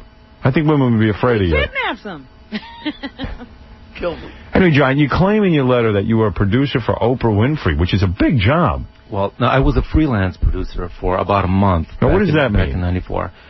Well, I freelanced for a month. I wasn't able to relocate, so I couldn't work there permanently. But do you understand the difference? Fishy. Hey, he was a producer. Either you're a producer or you're not. What does it mean, freelance producer? I think she pitched her on stuff and she said no. Oh, is that what that means? No. Did you receive a paycheck from Harpo Productions? Absolutely, yeah. You did? Yes. And what did you do? Well, I worked as a producer. You book guests, you select topic suitable guests. You do like, what is some of the shows that we've seen on Oprah that you were responsible for? They did a show with John Mack, who was a Harvard professor, and he wrote a book on UFOs. I see. And you did that one? Yes. Yeah, okay, all right. And you actually sat in a room with Oprah? Well, I've met Oprah briefly. I didn't sit in on meetings with her. I mean, I sat in the producer's room, which is on a separate floor. All right. He's heard of her. And you sat there for a month. It was only a month out. That's correct. I don't get that. Oprah. All right, but all right. Hey, listen, the guy says he did it. I believe him. I'm going to believe you. Thank you. All right. You know, somebody could sit here for a month and we didn't notice him, and then all of a sudden you say, who's that guy? Well, he says he got paid. How much do you get paid to be a producer on Oprah? $1,200 a week. $1,200 a week? Yes. All right, so you get some dough. Take that job. Yeah, Chasey. Go ahead. $1,200 a week, so that's a pretty good job. Yeah. And you say they offered you a full-time producing job, but you just couldn't relocate. Well, I was going through a divorce at the time, and my wife wouldn't relocate, so... Right. Well, why do you need your wife if you're going through a divorce? Well, I was trying to reconcile. Oh, you were? Okay, you were trying to get back together with her. So you don't take a job. Robin's not buying it. All right, anyway, listen, John, I'm not here to I don't know what I'm here to do. No, we're not here to bust your balls. Yeah, right, we're not here to bust your balls. Now, it's one thing if you thought of the show Survivor on your own and you put it out there. That I understand. That's genius. Yeah. He did, just nobody would listen to him. Like, even in your pitch, it looks like you call your show what? Danger Island? Yes. And he wants me to produce the show with him, and here it is. Look at that. Very, It's got a beautiful presentation. pretty picture. But it looks like Survivor. You know what I'm saying? Don't you think we'll get sued by the Survivor people for ripping off their idea? No, I mean, there are plenty of derivations of other shows. I mean, 60 Minutes has its clones. Right. You know, That's true. Every game show has other game shows. Right. So this is... Danger Island is what? Give me the picture. Wait a minute. Let me just ask. Yeah. Did this idea occur to you after Survivor? Yes. Yeah. Okay. Anyway, so the show that we're going to produce together, are you afraid to announce this on the air because won't people steal our idea? No, because you're copyrighted. Not everything in that presentation will be discussed on the air. I see. You have secrets. All right, that's smart. And this is where you're going to give people the basic premise. You're going to put 16 convicts on an island. Correct. And we're going to see who can survive. Right. Now, why would people watch that? Because I think it'll be much more interesting. What made the original Survivor so interesting were the personalities, and I think what could possibly be more interesting than the personalities of felons. I see. Okay. So, is there a prize? Yes, it's $1 million, and that will be split up between the winning convict and the victim of his last crime. I see. Oh, I see. So the guy will get the money. Now, do any of these guys get out of jail if they win the... Well, no, these are all ex-cons. Ex-cons, what right. are the level of crime we're Yeah, talking about that? Do we want murderers? Do we want... No, I don't Why think... not? Well, I'd we could have rather murderers. watch I mean, murderers. I would watch murderers. I don't want to see a petty thief. Who would host the show? I would like KC to host it. KC will host. Yes. I can do that, man. Why KC out of all the people? Because I need somebody who won't be intimidated by the format. It's going to be a very aggressive format, and it's going to be a situation where you're going to be on an island with some of the toughest convicted criminals in the world. Right. And so I can't have some 60-year-old, gray-haired, retired game show host doing that sort of thing. You need a KC who could perhaps handle himself with these guys. Somebody who's athletic. I suppose that I won't have to do much on the show. You're going to go produce the whole thing. Yes. So I don't have to really be all that involved. Yes. Good. And is that the same concept that they will vote each other off the island? Well, actually, they'll be voted off by a jury of some of their past victims. Really? Oh, I see. Yeah, but wouldn't those guys just vote for the person who did the crime, say they don't want anything good to happen to this person? No, because it'll be done in odd numbers. You'll be either eliminated by a contest or you'll be eliminated by a jury of some of your past And what are some of victims. the contests that the felons would have to do? Well, those that I can discuss on the air, we're going to dress them up as drag queens and put them on a canoe, send them over to a neighboring island, and then have them proposition some of the natives. What is that? You sure he hasn't been in a hospital? Maybe he did produce for Oprah. All right, so now, what do you need me for, quite frankly? I need you to help me get a production deal. I think you need you need to bring this. You want me to pitch this to the network, get you the production deal, and get you the financing. Yes. Is that what you need? This on like an HBO or regular TV? I'd like to pitch it to the networks as well as to the major syndicators. Yeah, well, yeah, I tell you, it's some idea. I gotta tell you. Let's see what the listeners think. Steve, go ahead. Yeah, Steve. Hey, Howard. Yeah. I don't know if this guy knows it, but Danger Island, that was already a title for a show. Is that right? Yeah, in the 70s. So I don't know if there's any kind of copyright law against Well, we'll that. call it Convict Island. We don't care. Yeah, that's better. Yeah, we don't really care. Okay, So now I have to. Who's that? UKC ringing? It's the Jets. It's the Jets. They're calling KC. They need him to punt. Let's go to John. John, go ahead. I'd like to pitch an idea to you, Howard. Yes. Called "Kill the Phony Producer Island." Now, what do you? These guys with a title on, a producer, and we all chase them and kill them on the island. So you get a bunch of, like, let's say, former Oprah producers. That's it. And chase them around the island. That's it. Okay. F. Jackie. Right. He hasn't told us what kind of crimes these guys would. He said any crime. You know, it could be a murderer. What? Absolutely. You know, serious crimes as well as nonviolent crimes. Yeah, because those guys are crafty. Right. The nonviolent dudes. Right. You know, they know how to run flim-flam. Absolutely. Right. So, and then there'll be contests using their prison skills? Absolutely. I see. Prison skills. Right. Well, you know, like weightlifting. Showering. Survive a shower. Towel snapping. How old a guy are you? I'm 40. 40, so you need the break already. It's time for you to hasn't he done anything successful? Well, he's got a website, right? Listen to this. Talk about your website. I have a website called TalkToACelebrity.com. TalkToACelebrity.com. Listen to this one. What happens on that website? It's actually a business networking website, but one of the features that's most popular is a section that allows you to go on and purchase live phone conversations with celebrities. We have a directory of about 20 celebrities that you can purchase a phone conversation with. You got to pay. Like who? You can pay to talk to guys. But who is in the little catalog there? Who can I talk to? Scotty from Star Trek, Lou Ferrigno. How much does it cost to talk to Lou Ferrigno? $250 for 15 minutes. I'll do that. Hey, Louie. What? You can talk on the phone and understand you and stuff? Yeah. Yeah. They got that special hookup. How many how many people actually talk to celebrities every week? Like, how many calls does Lou Ferrigno get a week? You know, it varies from celeb to celeb. Right. Usually, it's a lot of aspiring actors and actresses who want to talk to somebody in the business. Right, I see. And get some insight now. Who's the most popular celeb that you got?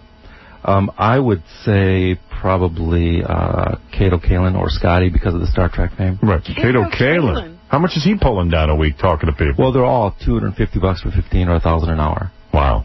And people pay $1,000 to talk to Kato Kaelin for an hour? It's sold in 15-minute increments. I see. And Kato, people spend $1,000 talking to him? Well, it's the same fee for everybody. I see. Is it mostly chicks who want to speak to Kato Kaelin? It's mostly actresses. Actresses. They want to talk to Kato Kaelin. And why would to the actors in general. Kato Kaelin? Yeah. Do they think that he can help them? Well, you know, people going into acting, people going into dramatic arts, they want to talk to somebody who's been on the inside and who has some experience. I see. Because Kato really... Howard, you know what? It sounds like it's pre-recorded. No, it's not pre-recorded. No, it's a real live conversation. And Kato... Well, my point is, why would you want to talk to somebody successful? Yeah, I mean, Kato's kind of a... You really can't because the costs are prohibitive. You can't afford a Brad Pitt. Can't get a Julia Roberts? Right. It's got to be somebody more reasonable. Yeah, right, like Kato. But Kato knows a lot of stuff, like how do you befriend a celebrity and live in his house for free? I was going to say, he could talk to you about how to be a freeloader. Freeloading. How to be a freeloader. Well, I mean, he babysat for Nicole and stuff. It's not like he didn't do anything. True. Yeah. And you get to go on ski vacations and stuff. Just don't be there when OJ wigs out. Well, I don't know how I feel about this. It seems like a reasonable show. I would watch it. Yeah, it's a great idea. When you test it and you ask people whether they'd like this over the original Survivor. I would like this better. They say it sounds more interesting and they'd watch it. What is interesting about it is that it appeals not just to men or women, but it also appeals to a wide demographic. Now, is young this people, the first old people. place you've pitched it? Yes. Oh. I'm the first guy to get this. Oh, I don't know. Maybe I'll do something with this. Lou, go ahead. I think the guy's a genius, man. You like this? I mean, the sorry state of TV today and the game shows and stuff. I mean, just think, everyone will be tuning in to see if the convicts kill each other or maybe they rape each other or something like that. Or are you cutting it out? Can you get convicted like rapists, like guys who do man rape and stuff? Absolutely, as long as they're out of prison. Right. And you leave it in if they do that. You yeah, cut it we're not going to edit that out. We'll just put a little blue dot over it. Come here. We're going to film it on an island. It's going to be within a 10-minute helicopter ride of a major hospital. So what are the rules? They said there were some crazy rules. Yeah, what are some of the games and stuff we can play? Well...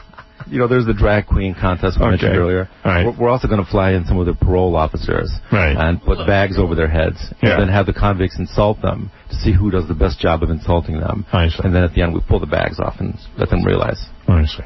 Oh, they won't know they're insulting their probation officer. Right. Why don't we just Why don't we just... I don't know. Why don't you go shoot some of it? And come back? How about pin the tail on the fag? Can we play that? Let's go to Pat. Pat, do you like this show? Should I get involved? It's a little older. It's called Australia. Australia we're going to shoot, yes. Putting the convicts on an island. Was that called Australia? Yeah, it's the same thing. I got a better idea. What? Down syndrome survivor, and you get all retards running around. And you watch them when they can't take care of themselves, and they die off, but nobody cares because they're retarded. That's right. Whoever lives, they survive. What about Down Syndrome Island? Like something where that could be the second season. That's the second season, Howard. Just all retards. Where's the food? Who got the food? What are some of old Gunther over there's other ideas? Gunther? Howard. Yeah. Why are you voting, man? You can waste your day. One vote doesn't matter. Why waste your time? Good idea. If everybody felt that way, we'd have a problem. Yeah. Yeah, but you don't think for everybody. Think for yourself. Let me tell you something. You got a good idea with that retard island. I might buy that. I might go in and pitch that. You know, wouldn't it be funny? I forget this gentleman's name. Mm-hmm. He comes in to pitch you, and you wind up going with the retard. Yeah, right. I might go with the retard show. Put him on Manhattan. It's a lot cheaper. I would watch like Retard Survivor. Sure. We watch fake retards. Why wouldn't we watch real ones? Yeah. That'd be great. What do you think? You're laughing at that idea, but it's not a bad one. You gotta admit. I don't think it's as compelling, though. Really? Yeah, I think you watch retards stumbling around for a few minutes, and that might get a little old. That's funny. You think? Yeah. It never gets old in here. To carry the retard. Yeah, we already have it booked. Hey, everybody. Tony, you're on the air. How's it going? What? All right. Remember when Gary the retard couldn't even get here from the airport? Oh, this would be such a... Just stick him at the airport and watch him get here. Paul, you're on the air. Hey, Howard, how you doing? Yeah. I'd go with the Down Syndrome Island, to tell you the truth, I'd watch that. But you want to reward an ex-con with $500,000? This guy crazy. I'm a cop down in Florida. How about giving the cop about 40%, the victim about 50%, and give the con about 10%? All right, there you go. Here's a cop who wants the money distributed differently, but... Well, now I'm beginning to think maybe you release convicts and cops on the same island. Yeah. That's an idea. Convicts versus cops. What do you You'll think get a lot of people for that. Yeah, what do you think of that? What do you think of that? I mean, it's an idea, but see, the beauty of it is it's already generating controversy. Right. Already, people are fighting over it. Already, and that's what you want. Right. All right. Well, you want to know something? Let me think about this. Okay. And I'll get back to you. People already in front of the TV sets waiting. Yeah. When is that coming on? We haven't shot it yet, everybody. Relax. Because, people say, well, when is that show going to be on? They're sitting there. We could have it on by Saturday, can't we? Doesn't sound like a big budget. How long is it going to take you to make the show? About 12 weeks. 12 weeks, okay. Now, are you in touch with the kind of people you would need to staff and cast this show? Oh, please. Of course. Absolutely. Does this man look like he's in control? Absolutely. All right, John, let me think about this. Okay. And let me give a plug to your other business that's up at TalkToACelebrity.com. Thank you. You can talk to Cato Kalin. I got to go on and see what celebrities I could talk to. Yeah, I wish I knew the list of all the celebrities. Yeah, the 15 celebrities. Celebrities got to stay on the phone for 15 minutes? Like, if you goof on them, you think they got to stay on the whole time? Pamela Blair you could talk to? Who's that? I don't know. All right, Pamela Blair. Oh, no. Todd Bridges. Todd Bridges. Do people call... Hold it, go slow. Do people call Todd Bridges? Safer than me. That looks like a guy. He could be on your ex-con show. John, you're laughing. Why are you laughing about Todd Bridges? Todd doesn't get too many calls. Can't we put him on the Survivor Island? He could be on the ex-con show. Yeah, right. What about Angela Cartwright? Does she get? She's from Lost in Space, right? Right. I'd call her. She's hot. Yeah. I always used to pleasure myself to her. Who is that? Randall Tex Cobb. Who's that? Oh, he's been on Liar Liar. He was in Raising Arizona. I see. But he was a boxer. Right. Here's James Doohan from Star Trek. Scotty. Lou Ferrigno, as you mentioned. Hey. Richard Grant. Who's that? He's been in a number of movies, actually. The Big Lebowski, Rocky V. Who calls him? He's a regular on NYPD Blue. It looks like Ving Rhames. Sounds like they spent 15 minutes explaining who they are. There's a lot of black celebrities here. Here's Gordon Green. Who's that? Yeah, I mean, you're not going to get Sylvester Stallone or Arnold Schwarzenegger for $1,000 an hour. There's Brian Cato Kalin. Okay. All right. He gets a lot of calls, you say. Oh, my God. Richard Kiel. Now, he played Jaws in the James Bond movies. Right. Yeah. Right. And Pete, does he get a lot of calls? Yeah, I don't have the exact numbers. I see. And David Lander from Laverne and Shirley you got on there? Right. People call him, and for $250 they can talk to him for 15 minutes? Well, yeah, exactly. Yeah. Oh, my goodness. Show business hell. This is some Lister guy. Tom Tiny Lister. He's the guy with the funny eyes. Yeah. Tom Tiny Lister. He's a black dude. Richard Marcus is a white guy. Don't know him. You got a couple of white guys on there. Joseph Pilato. Who's that? He's actually from Dawn of the Dead. That's his claim to fame. I see. Fred, maybe you should get on this. Oh, look at it, Jack Riley. He's on Son of the Beach. Yeah, we had Jack Riley on Son of the Beach. He plays a homeless guy. See that? In fact, that's how we got in touch with him. He's great. And Karen Valentine from Rude 222. She's doing well. Wouldn't you think you'd want people who had worked this decade? Robert Walden. Let me see the other ones. William Wyndham. Is he still alive? Yeah, I guess Look at that. You can talk to him. All right.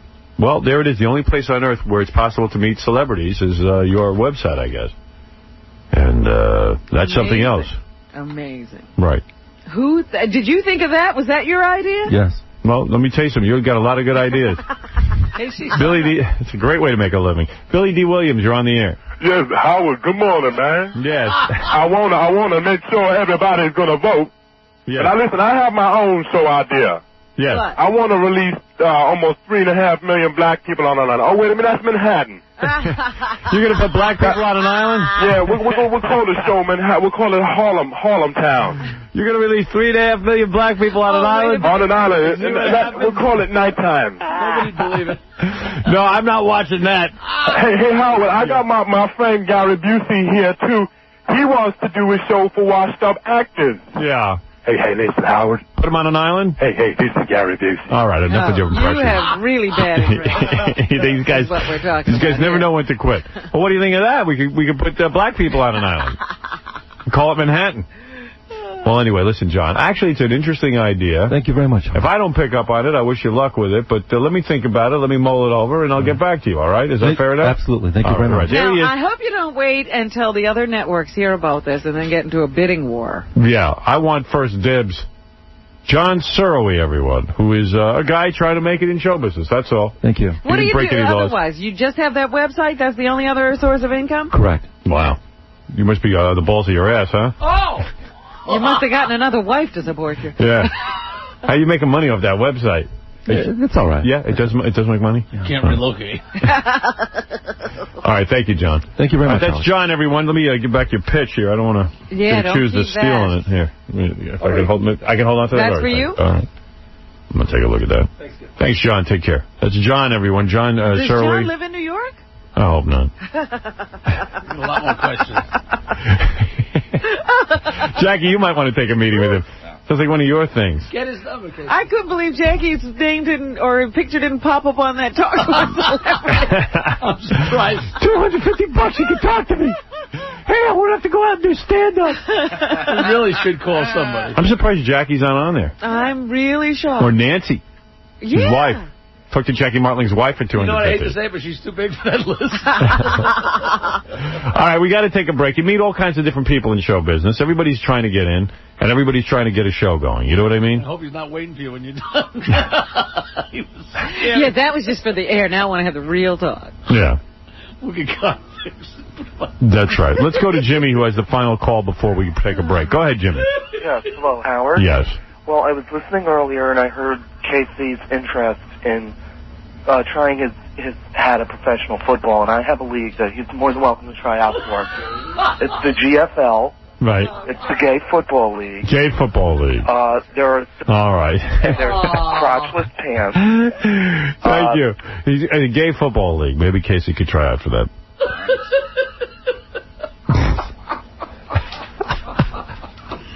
Oh, boy.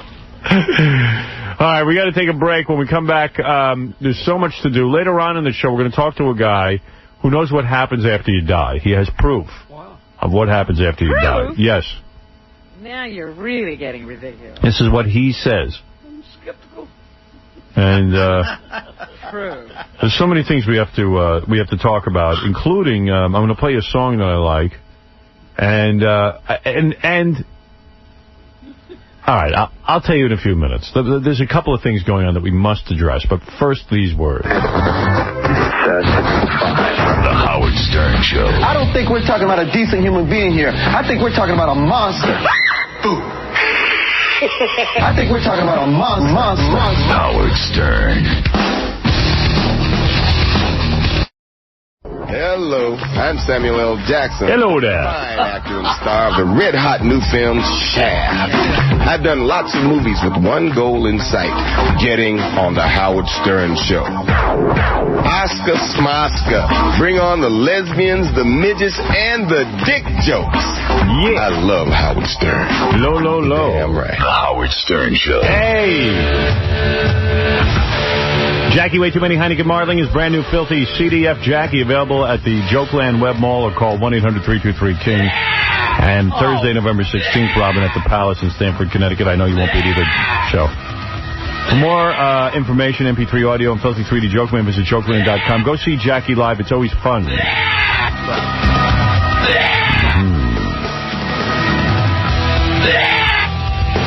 Yeah, John, you're on the air. Go ahead. Hey, what's up, Howard? Hey, man. Hey, I want to know something. You said I think you said your contract's up in November. Now that it's November, I want to know if what's going on. I believe my contract's up in December. Oh, December. Yeah, but it's almost over. It's almost over? Yeah. Do you know what you're going to do with your radio career come the... Do not know. I haven't been re-signed by this company, so I'm not sure what I'm doing. Oh. I'd like to re-sign with the company, but... Hey, that Fag Mark Harrison, another radio show. What can you do? Yesterday night. What can you do? Yesterday in the morning. What can you do? I know. I just thought I'd tell you. It's all right. He doesn't have to come back here anymore. He's no longer wanted. Hey, can I try to stump the joke man to win a prize? I don't remember anybody being interested in Mark Harris. I have all these clones who have to grab whatever I do. It's sick. Hey, you know, there is one person and then Mark Harris thinks that somebody's interested in him for any other reason but then to get back at me. Yeah, go ahead. But there's one thing I want to tell you. There are a few disc jockeys. I know there are not that many few that actually talk good about you. But Ed Powers out of L.A., he comes on in Detroit at 2 a.m. in the morning, and he always praises you. Oh, good. He should. I've changed the entire industry. You're an innovator. You've done a lot for the business, and also Tom Likas out of L.A. always praises you. Yes, that's true. I know that. So, at least why don't they give you some props, man? You've changed it all. Because radio is a whore business with a bunch of no talents that really are so insecure. They think somehow someone's going to buy into the fact that they invented something. All right, thank you. No problem. Thanks, Howard. It's just the worst business in the world. It really is. And the sad part about radio is it's not national. You're not heard all over the country. So guys, what they do is they go, well, I'll just take Howard's material and rip it off. Easy to steal it. It's been the biggest disaster of my life that I picked an industry where you got to go town to town like a salesman, like a snake oil salesman with your wares and convincing people to put me on the radio, and it's just so sickening. If I had been on a national network from the beginning, the case would have been made. That's it. I got to deal with every kind of wacko. Hey, I was looking in a magazine, just a couple of things here. Let me get off my miserable career. You imagine I'm not even signed by my own company yet? Very sad. I was looking in a magazine. It's an article that says The Height of Celebrity. This is from FHM. I don't even know what that is, FHM. One of those magazines. There's a million of them. It's a magazine, FHM. There it is. Give them a plug. But they show the heights of celebrities. I am 6'5". Lou Ferrigno is 6'5", the Incredible Hulk who we were just talking about. Mm-hmm. Then you got John Lithgow. He's 6'4". I didn't know he was that tall. And Conan O'Brien's 6'4". Really? And David Letterman is 5'10". No. Nope, 6'2". I didn't know he was that tall. Huh. Good guessing. 6'2" was my favorite height. I was 6'2" in high school. You like that height? Loved it. The 3 extra inches is killer. Aren't you 5.5? 6'5".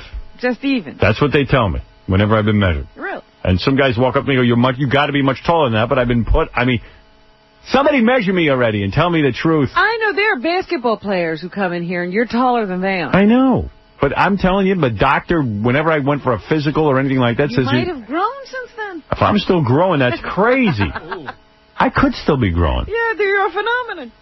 You might be 7 feet. David Letterman is 6'2". Now, here's, this is kind of interesting. Now, Jon Stewart is 5'7". Yeah. Regis Philbin's 5'8". Yeah, Regis is small. Brooke Shields is 6 feet tall. Jesus. And it says here David Spade is 5'7". I'd like to measure him when he comes in here. I don't believe he's 5'7". Let's do that. I think he's shorter. When he jumps up, he's fine. You two must have been a funny-looking pair going around. Yeah, we don't match up all that well. How tall do you think Joan Rivers is? Oh, maybe 5'4". 5'2". 2? Jay Leno, how tall is he? He's tall. 6 foot. No, he's 6 foot exactly. You nailed it right on the head. You nailed it right on the money. Here's a good one. How tall is Kathy Lee Gifford? 5'7". 5'5". Jackie's right. See, I thought she was much taller. I would have guessed 5'8". I'm thinking of them in their heels, and that's why I'm giving them a couple of extra inches.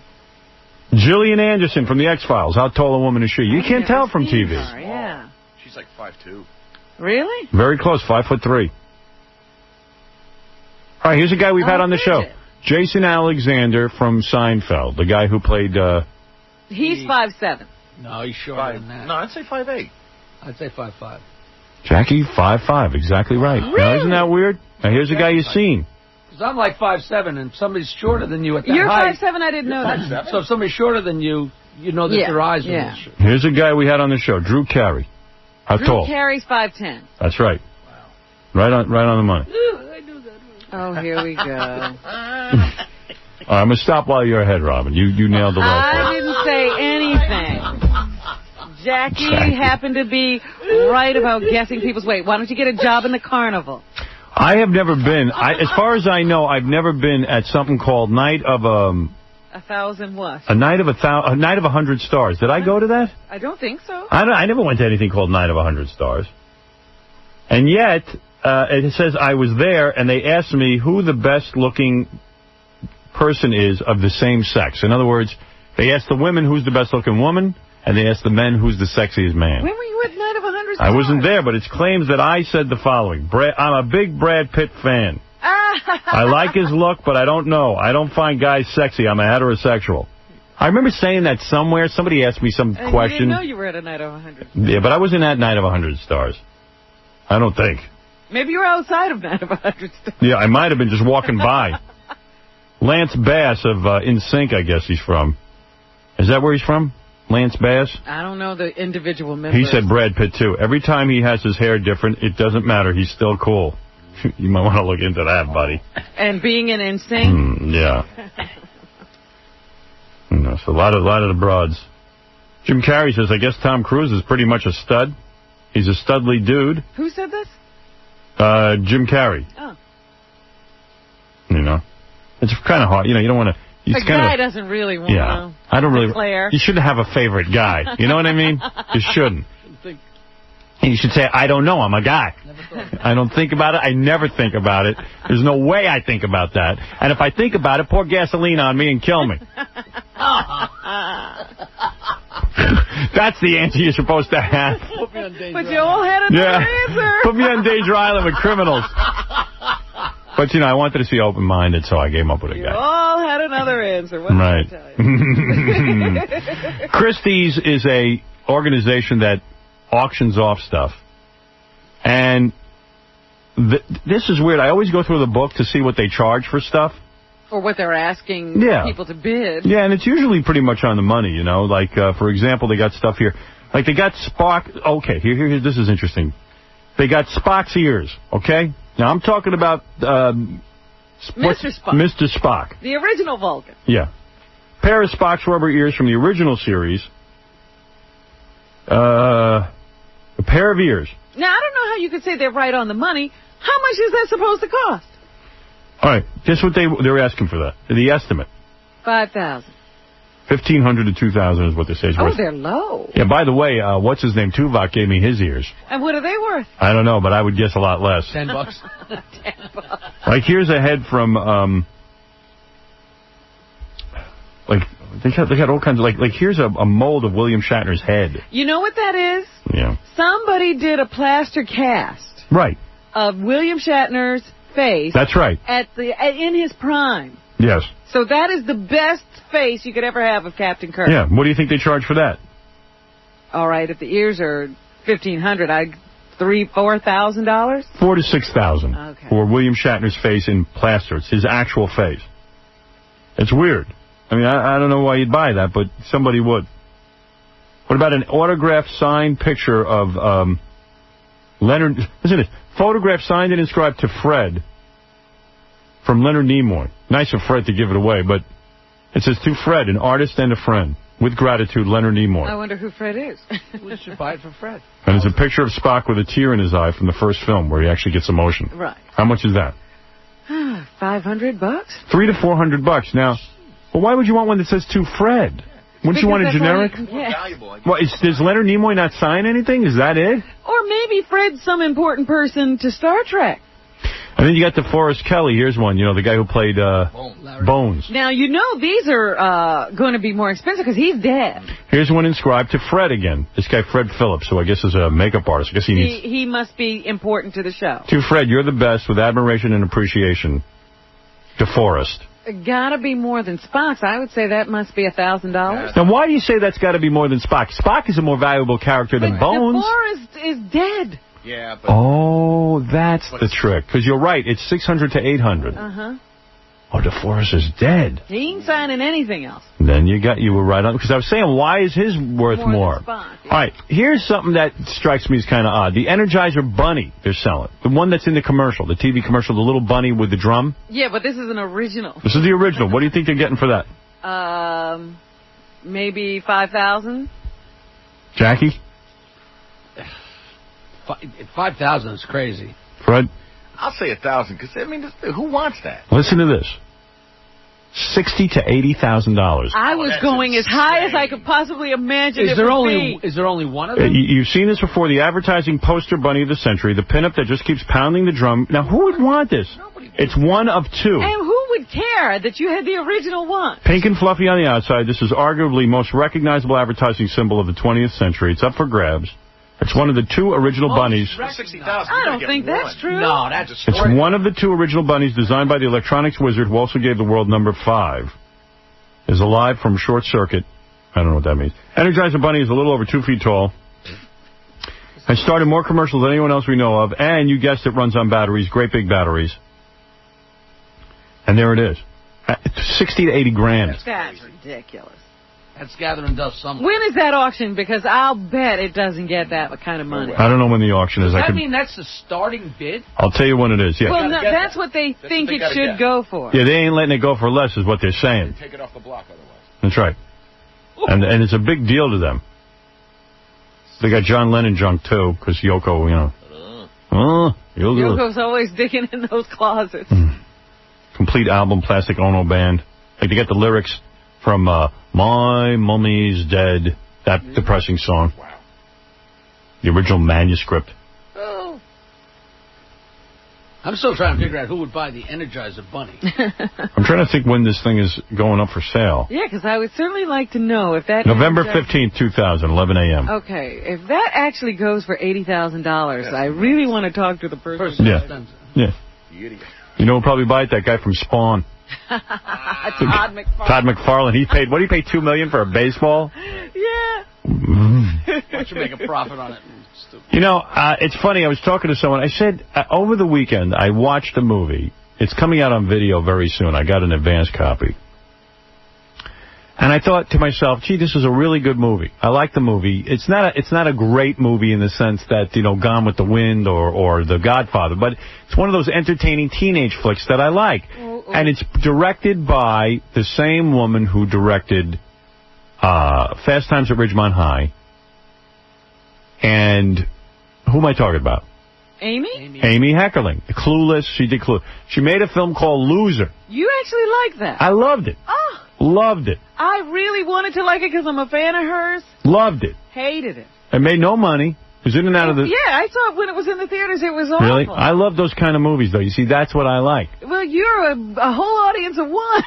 I know, but I watched it and I liked it. It was called Loser. It's one of those teenage flicks. It's that guy from... It's a college flick. Yeah. It's this guy... He's in college, and he's a douchebag. Okay? He's a douchebag from, like, Minnesota. It's one of those makeover movies. Yeah, he's a douchebag. And he just, he's from Minnesota and stuff. He doesn't know what's going on. He's not hip. He's not cool. He gets a scholarship to New York City College. He's just, all his roommates goof on him all the time. They're always screwing with him. Eugene Levy is his father. Yeah, no, Dan Aykroyd's his father. Was it Dan Aykroyd? Yes. I always think of Close. Eugene Levy as Same guy. And he goes off to college, and he's a nice kid, but he's a douchebag. And the hot chick is in it, Mina Sawarvi, whatever her name is. Savari. She's good looking. Oh, wait a minute.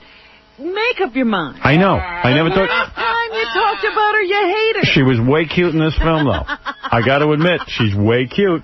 And it's Greg Kinnear who's the conniving teacher. He's an English professor. He's a real dickhead. And, of course, it's about this goofball trying to hook up with this hot chick. And whether or not he hooks up with her. And it's a cute movie. And the I say, hot chick doesn't know she's hot. And they talk about in Hollywood that they don't know how to market certain movies. Like, what they say? One of the films that that got all kinds of Academy Award nominations and everything and never made a dime was Shawshank Redemption. And they said it's simply because the name Shawshank Redemption was such a turnoff. Who wants to see? I'm going to go. It doesn't sound like anything you want to see. It sounds like school. Yeah. Sounds like one of those history films. Yeah, I don't want to see that. But meanwhile, I saw that movie. It was great. One of the greatest films ever.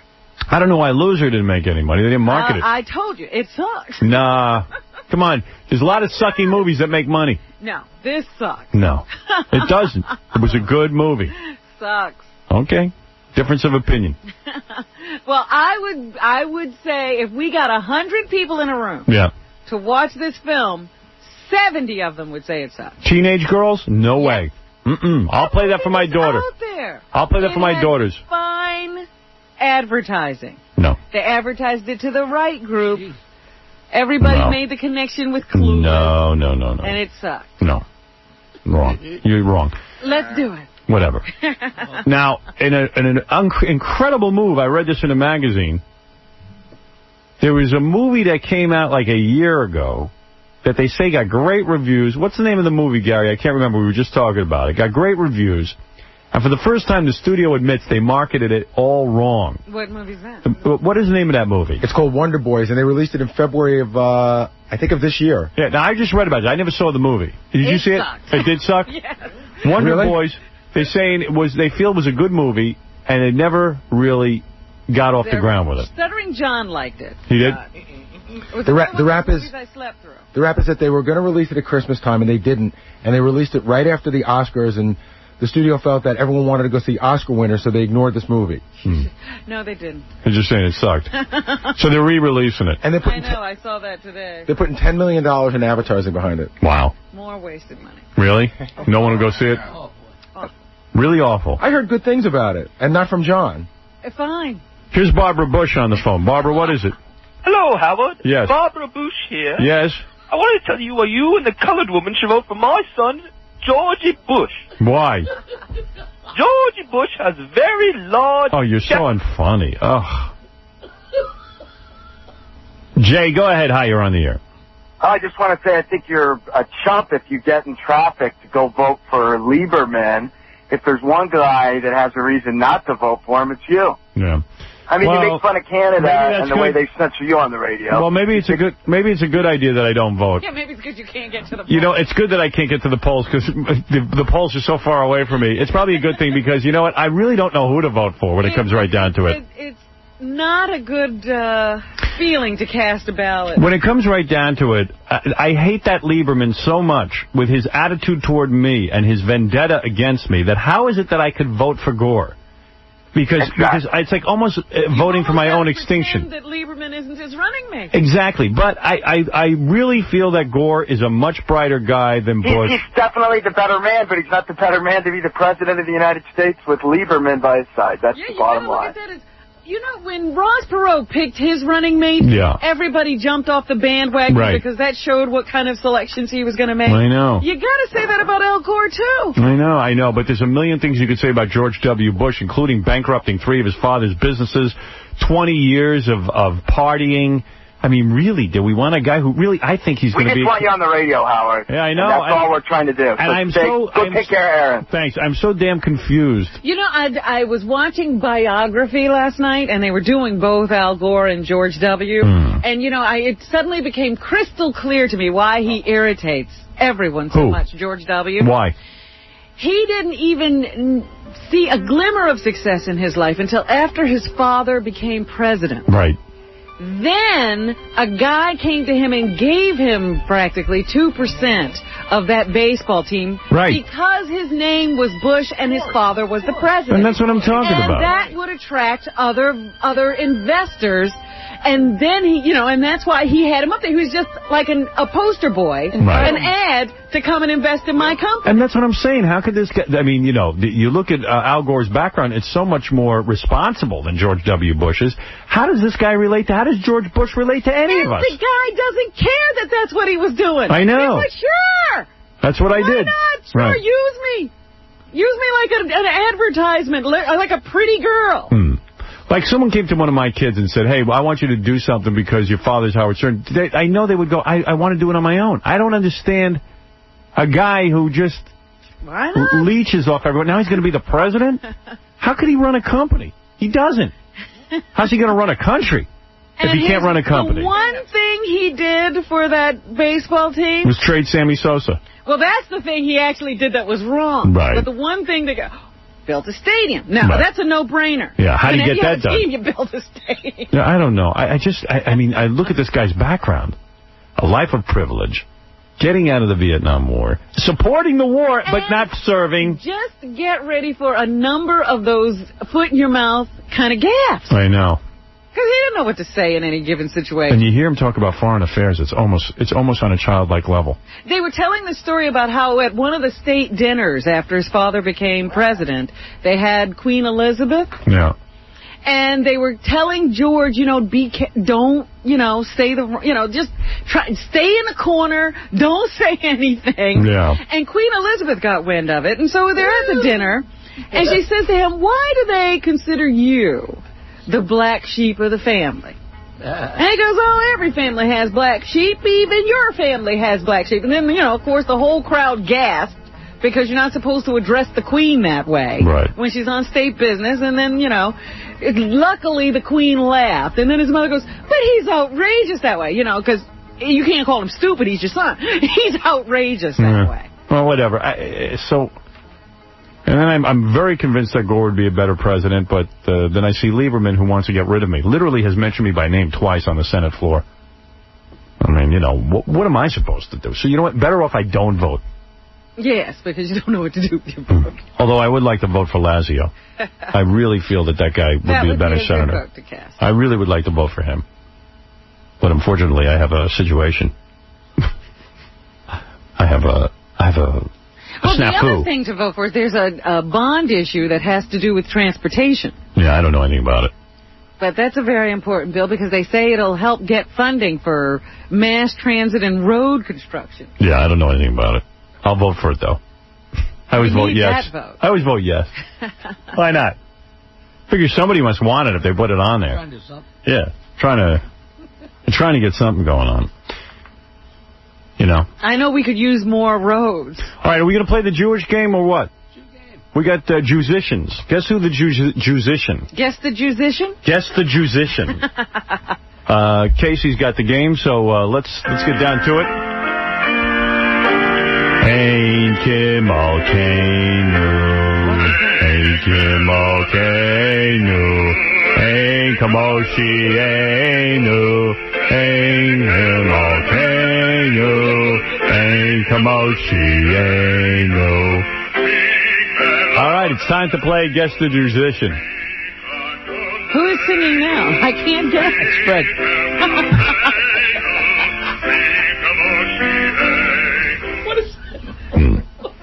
All right, Casey, what do you got for me? All right, Howard, I'm going to play an artist. Go ahead. People have to tell me 3 out of 5, right? 3 out of 5, if they are Jews or not Jews. Why don't we just play the game? Okay, you want to play? I want to go first. Who's going first? You just said you. All right, but you're not allowed to give me the answer. Well, that'll ruin the game. All right. Go ahead. You in Q, the Q card? Come on. What are we playing for? I don't know. If you lose, you have to go vote. There you go. I ain't doing that. Oh. All right. Hey, Howard, can I start the game off with by ripping one? Yeah. You got a fart? Go ahead. Oh, good. That was very gay. That was not a good one. You're such a jerk. All right, here we go. Go ahead. That is, first of all, what's her name? Courtney Love. Is Courtney Love a Jew? Let me think. Love that song. I have heard that Courtney Love is a Jew, oddly enough. I'm going to say is a musician. You're right, she is. All right. Hey, not a lot of people would have gotten that right. No trip to Long Island. Not yet. All right, thank you. So I got one right. 2 chances to lose. Go ahead. Next one. Artist that might change his name because he's like a Bob Dylan type folksy. Beck Hansen. Hansen, not a Jewish name. I can't think of one Hansen that's a Jew. Is Beck a Jew? He could have a Jewish mother. That would make him a Jew. We're considering half Jews here or full Jews? Because Courtney Love's a half Jew, I think. No. She's a full Jew. I'm going by the book. It's called... Jewsitions. No, it's called... Jews in Music? Music. Oh. I got it on my desk. I'll find it. All right, but so what are you saying? That it includes half Jews? Like, no, it's full Jews. The mother's got to be a Jew. Yeah, that's what they never said that it was half. I'm going to say Beck is not a Jew. You're wrong. I'm wrong. He's a Jew? He's a Jew. His mother's a Jew? He's a Jew. And his father's a Jew. Yep, that's what it says. It says well, in I the don't book know that they're saying that. I don't think he read... Jewish. Says he's Jewish. He says he's Jewish, don't mean both parents are Jews. Hey, if one of them, you're Jewish then. All right, but say you don't know if they're talking about Howard, I think he's a little misinformed. I'm almost sure that Courtney and Beck are both half Jewish. Right, no, right. That's not what it said in the book, though. But it doesn't say... The book is Jews Who Rock, but they're considering anyone a Jew who has a Jewish parent. Well, so I was reading one of them, and it said it did say the mother is Jewish. That's only half Jewish. Yeah, well, that's what I asked but you. But not in this case. They said they didn't say that in this case. Okay. So all right, so I'm wrong about that. Okay. Yes. Oh, you exhaust me. I wish you'd play football. Yeah, go play football. All right, you got another one. All right, so you are 1 for 1. You get this one, and you win. No, you said 3 out of 5. All right, so you don't win. You get 2. Oh, my God, you're retarded. All right. He on Mike? Yeah, I don't know. What's going on over there? Never heard of that. Is better? I guess. I don't know. All right, so I have 2 right, 1 wrong. All I need is 1 more out of 2. And you don't have to vote. And I don't have to vote. I'm relieved of my duty. Yeah, duty. Duty. All right, ready for the next one? I sure am, buddy.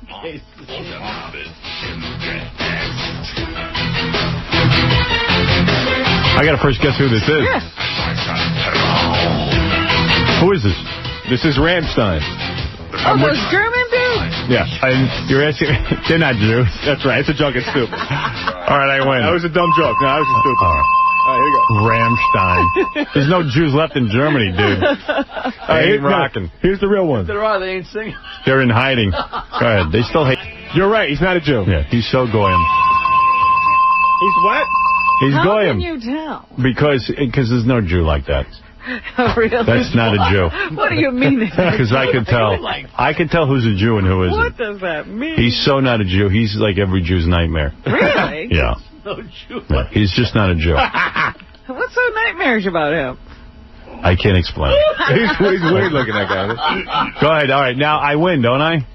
Yeah, you've already won. Robin, you want to play? Let Robin play? Robin who? Quivers? Yeah. Oh, you have to check with him. You want to play this game or you don't care? I don't care. You don't care? You don't want to play? I don't know why it's such a big deal, so they're Jewish. It's something. There's something about it. All right, is this person a Jew right here? Ready? Go ahead. Warren Zevon is not a Jew. Sure he is. You're wrong. He is a Jew. Nah. No Jews go ahoo. Ahoo. Where was the loving? That is not a Jewish. Yeah, it is. Who wrote this book? Madonna's something or other. Yeah, Madonna's record guy. Who is he to Madonna? I think he worked with her. He wasn't dating her. He was dating Gwyneth Paltrow. Yeah, he worked with her. He's the head of a record label. Yeah. Warren Zevon's a Jew? Yeah, I had no idea. That could be his name. Is Zevon a Jewish name? No, I'm not listening to his records anymore. What records did you listen to? I was a big Warren Zevon fan, actually. I went to see him. What did he do besides that? What, Where Was London? He did, he fell off a stage drunk one time. I remember that. That's why I didn't think he was a Jew. Lawyers, Guns, and Money's a great song. Yeah, he's a genius. Lawyers, Guns, and Money. I play those.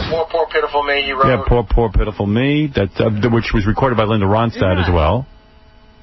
He did a lot of good songs. Lawyers, Guns, and Money is a good song. All I know. Excitable Boy. Excitable Boy. Oh, yeah, that's the one about killing the girl and burying her and then digging her up and having... Where's Lawyers, Guns, and Money? I'll play that right now. Give me a copy of that. Maybe the losers should cover that the next time they're around. No, we're not covering that. Howard, I've seen this guy. He's such a genius. I've seen him. He was playing harmonica, he was singing, and playing guitar at the same time. And falling off the stage at the same time. Yeah, wait, he was... I saw that guy at the bottom line. It was years ago. He came out, he's playing the piano right near the lip of the stage. And he's like bouncing around and this and that, and he's like, you know how like guys who play the piano try to get movement going, you know, and he's like banging on the keys and everything. All of a sudden, I don't know, he bounced off the stage and fell right off the stage. Are you kidding? I swear to God.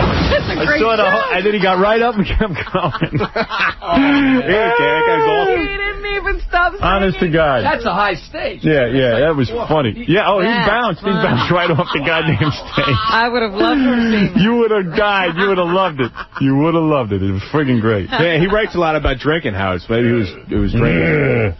But good songs about drinking, Jackie. Yeah, good drinking songs. Shut up. He knows how to write. It's just not as good now, but it used to be real good. No way, Howard. This guy is awesome. You got to be in the mood.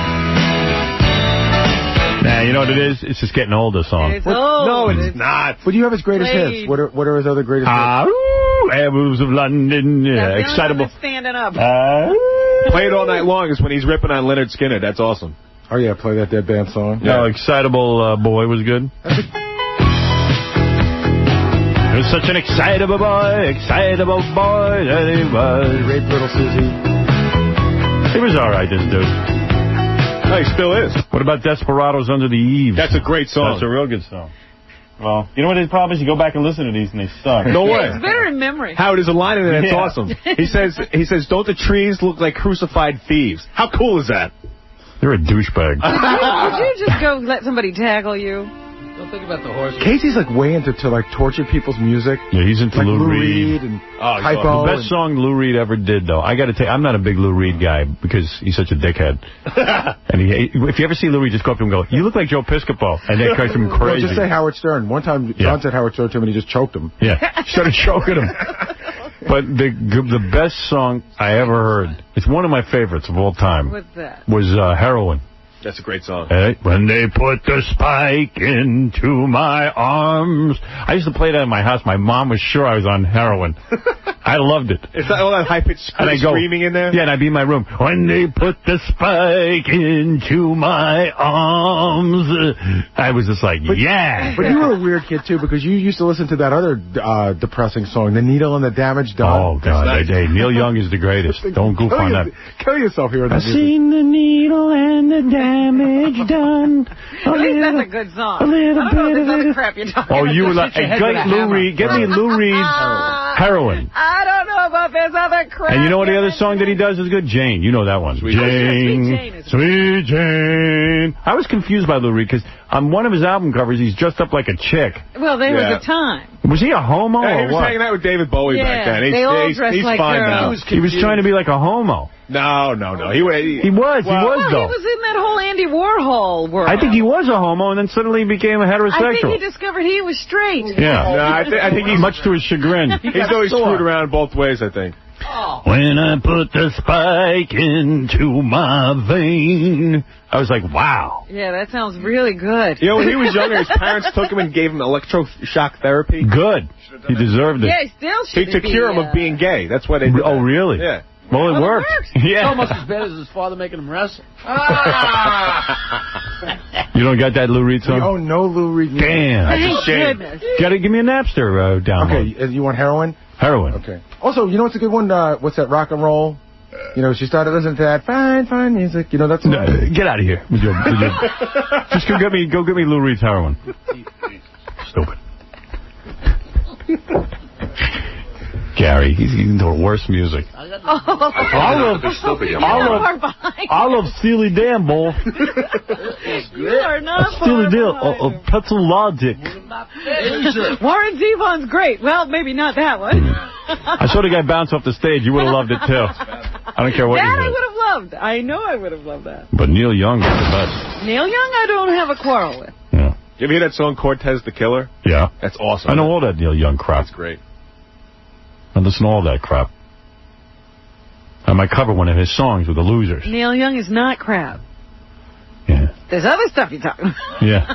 No, when you hear Heroin, you're going to like that. That's a great song. We'll see. It gets cool at the end. Yeah. Oh, we got to wait all the way till the end? Yeah, it's like a 10-minute song. Why, you busy? It's actually 12 or 13 minutes, Heroin. It makes me wet my bed. Give me some more juice, though. Okay, you ready? Go ahead. I'll answer all this. More juice. Ozzy Osbourne, you're claiming is Jewish? What do you think?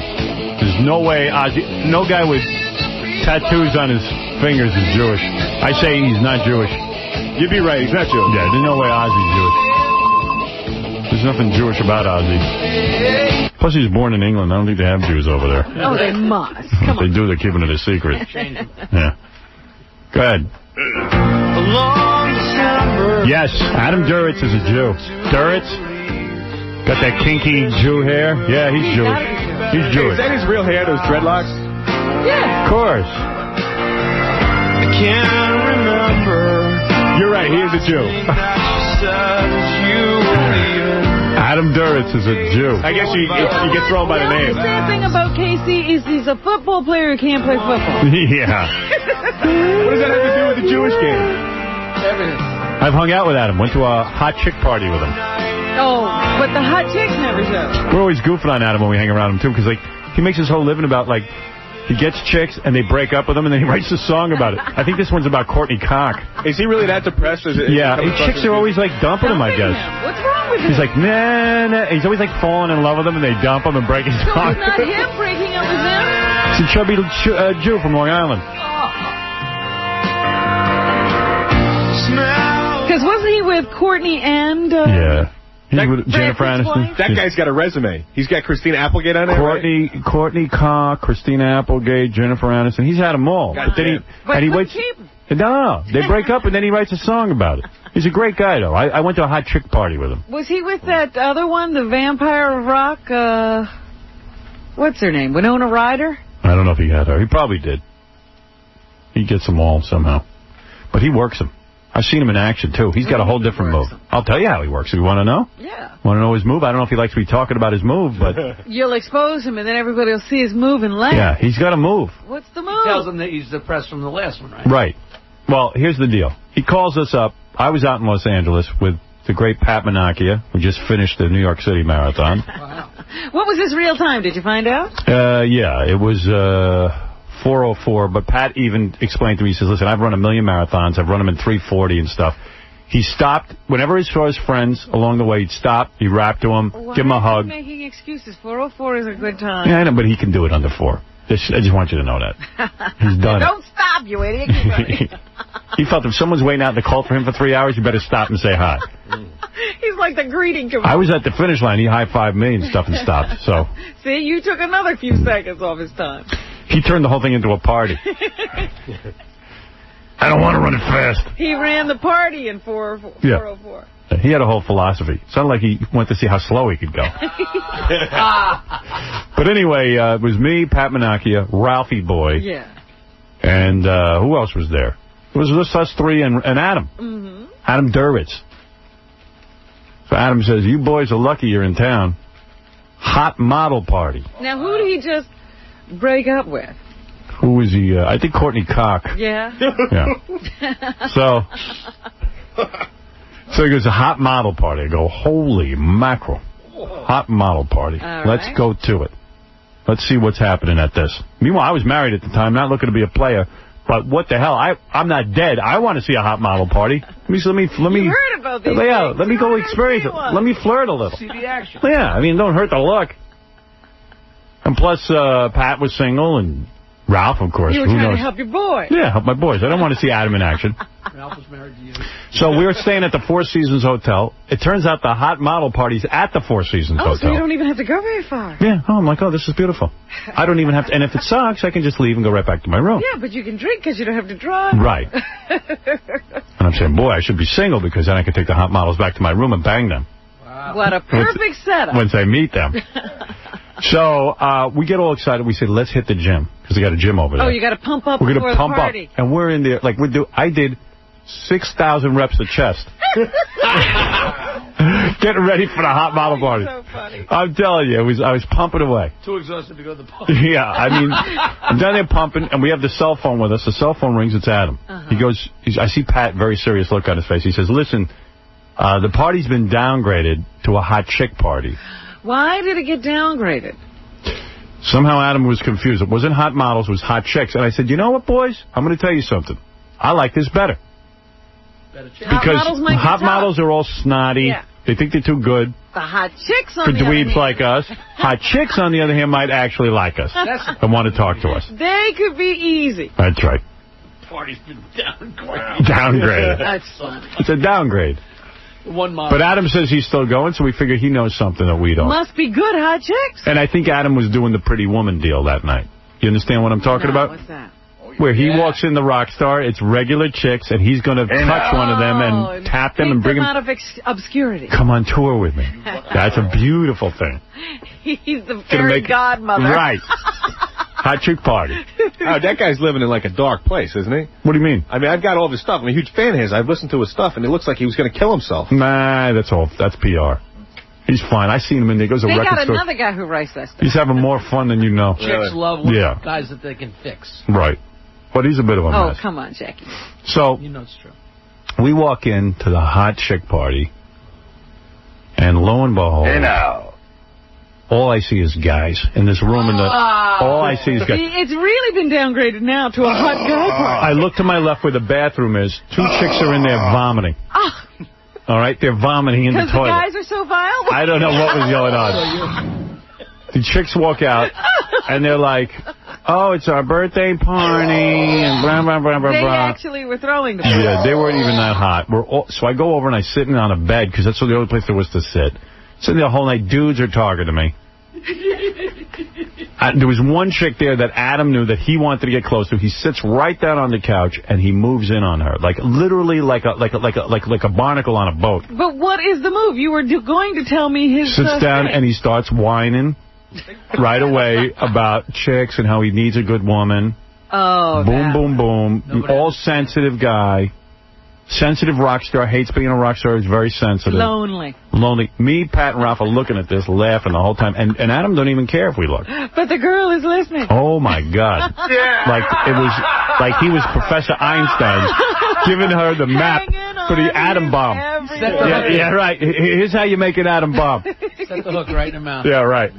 He was working her, and we were like, this. Was she good? And every night we're like, faggot, homo, because he's like, But meanwhile, we're there with guys. But wait a minute. You're goofing on him, and it worked like a charm. A good girl. I mean, was she... She was okay looking, and that was the smart move on his part. He was tapping a regular girl.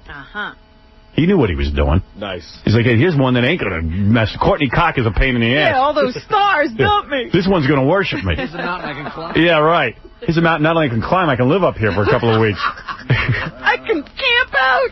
Yeah. By the way, none of this works if you're not famous. Yeah, you have to have the fame first before this move. Because if you're not famous, then all of a sudden you go up to a chick and go, oh, I can't get laid. Everyone's breaking up with me. Like, get out of here. What do you think, I'm a loser? Another thing I heard about that guy is that he quit. He quit the business because he got too famous, and he just started bartending because he couldn't handle his name. Adam Duritz. Lies. That's not true? No. Legend. No way. He started. He told some chick that at a party. If he did that, as soon as he stopped being a star and he realized what regular life was like, he came back. He's got a hot little chickie now, though, I'll tell you that. It's not the girl from the model party or the chick party? He's got some model, though. Oh, yeah? Yeah. He finally found a model. Oh, yeah. They knew each other for 2 days. He was already singing to her on stage. Oh, God. He's a mess. Because Pat went to the concert, and he said Adam was already dedicating songs to her. And he says, he's doing it again. Adam's doing it again. He is a mess. Adam's doing it again. He's dedicating the songs for the chick. It's a different name. Just met her for 2 days. Well, I don't know. They look pretty tight. One day he's going to look back at his catalog. Veranda. I mean, Cecilia. Yeah. He was already in love. He was already singing to her. I go, Pat, that don't sound good. He goes, I wanted to jump him, drag him off the stage. Yeah, somebody talk to him. Smack him in the head. But he's a romantic guy, this Adam Duritz. A romantic guy, let me tell you. I know him. Maybe all that stuff that he writes is true, and he's just looking for these other people to he's satisfy. sincere. He's sincere about it. He's like a hippie. He writes songs about girls, just doesn't put the name as part of the rhyme. He can't. They're changing too fast. Well, you try and rhyme Courtney Cock with Sweet September. But he wants to be able to sing these songs again. He can't constantly be writing different girls' names. But me and Pat were like, then they say, we're going to have to do an intervention. You can't be singing it with chick 2 days after you meet her. Get some backbone. Because I even said to Pat, I said, when did he meet her? He goes, 2 days ago. 2 days ago, they said they look like they're married. Doesn't he realize the girl doesn't want it to be that easy? Yeah, he's telling her already he can't live without her. I said, 2 days. Give him 3 weeks, then you can't live without her. Man, a challenge would be nice. For all I know, they broke up already. He goes through them very fast. Well, if he's doing that. Yeah. He's a character. I seen him in Noble one night with some blonde that he was in love with her. I don't know what happened there, too. He should slow down. Yeah. I got to talk to that boy. Rod. I was in the gym pumping iron. He was there. He's sitting on the floor cross-legged looking at some CDs he bought. I said, That's what his exercise is? I said, you got to pump iron. Get your ass up. Get your ass on the bench. Stop with all the CDs and listen to music. Find chick CDs. Yeah, he's listening to a bunch of Joni Mitchell or something. But he's a good guy. I like him. I like Adam. He's a good dude. He's got some good tunes, too, right? It's good music. He's awesome. Yeah, he's good. He writes. The stuff he writes is awesome. Yeah. And he's a nice guy to bring us to the hot chick party. Let's face it. There's 2 ways you can look at it. Either, hey, he's a generous guy. He's going to let us try and pick up hot chicks. Or he says, hey, look at Stern. He's so gross. There's no way he can interfere in my action. No, or another way you could look at it is he didn't give you a prime party. Yeah. Well, that's the... I'll waste this bad party on them. Oh, son of a bitch. He didn't take us to Courtney Cox's house. You owe him one. But... All right, give me some more Jewish guys. Here we go. Go ahead. I wish that I could fly. Oh, yeah. Lenny Kravitz is Jewish. Yeah, that's true. Yeah, we know but that. he's not really Jewish because his father's Jewish. Right, you're right. He's not a real Jew. Although Hitler would gas him. Oh, he's gassing because he was Jewish and black. Because he's a Negro. He's a Jewish Negro. Right, too. He's a Jew-gro. A G-gro. A G-gro. A Hebrew. Go ahead. Speaking of. Says, hey, babe. Lou Reed. Let me think about that for a second. That's a tricky one. Said, hey, baby, take a walk on the wild side. And all the colored girls go, do-do-do-do-do-do-do-do. Where was it that he sang this and he couldn't say colored girls? It was on a commercial. I know, like, he still says, there was a motorcycle commercial. Yeah. So what did he put in? All the other girls, or something. But he did it because he wanted the money. Yeah. Or something, or maybe he got mad about it. He might have had some convictions about it. I know he still sings it like that. I have a couple all the colored girls? Yeah, he says that. Little Joe never once gave it away.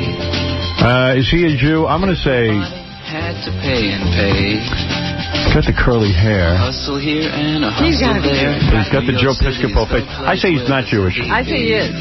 Take a walk on the wild side. He is a Jew. Wow. He's a Jew. I said, hey, Joe, take a walk on the wild side. Yeah, all right. He's Jewish and pissed about it. Yeah. I think he's angry. It's a Jew with a cross-dressing Jew. Give me one more and I got to take a break. That's all I got. That's it. Okay. Good job. Thank you. And we don't have that song, the Lou Reed song, Heroin? When I put the spike into my vein. Well, that Napster must not be working so well. Yeah. Well, you got to download a 20-minute song. That guy, his albums would have 2 songs on them. It's like Inagata DeVita. A whole side of a record for one song. I know, very self-indulgent. But I always liked that song. Haven't heard it in a long time. And you couldn't play it in college radio because... It promoted drugs. But it really didn't. So you always try to tell people that they don't listen. They just hear, you put the spike into your vein. Was he a Jewish heroin addict? How many of those exist in the world? He's a Jewish cross-dressing heroin. Yeah, he's doing everything to wipe out that Jewish stereotype. More giant pandas. Right. I got to take a break. I'm being yelled at via computer. We'll be back right after this. If you got the time.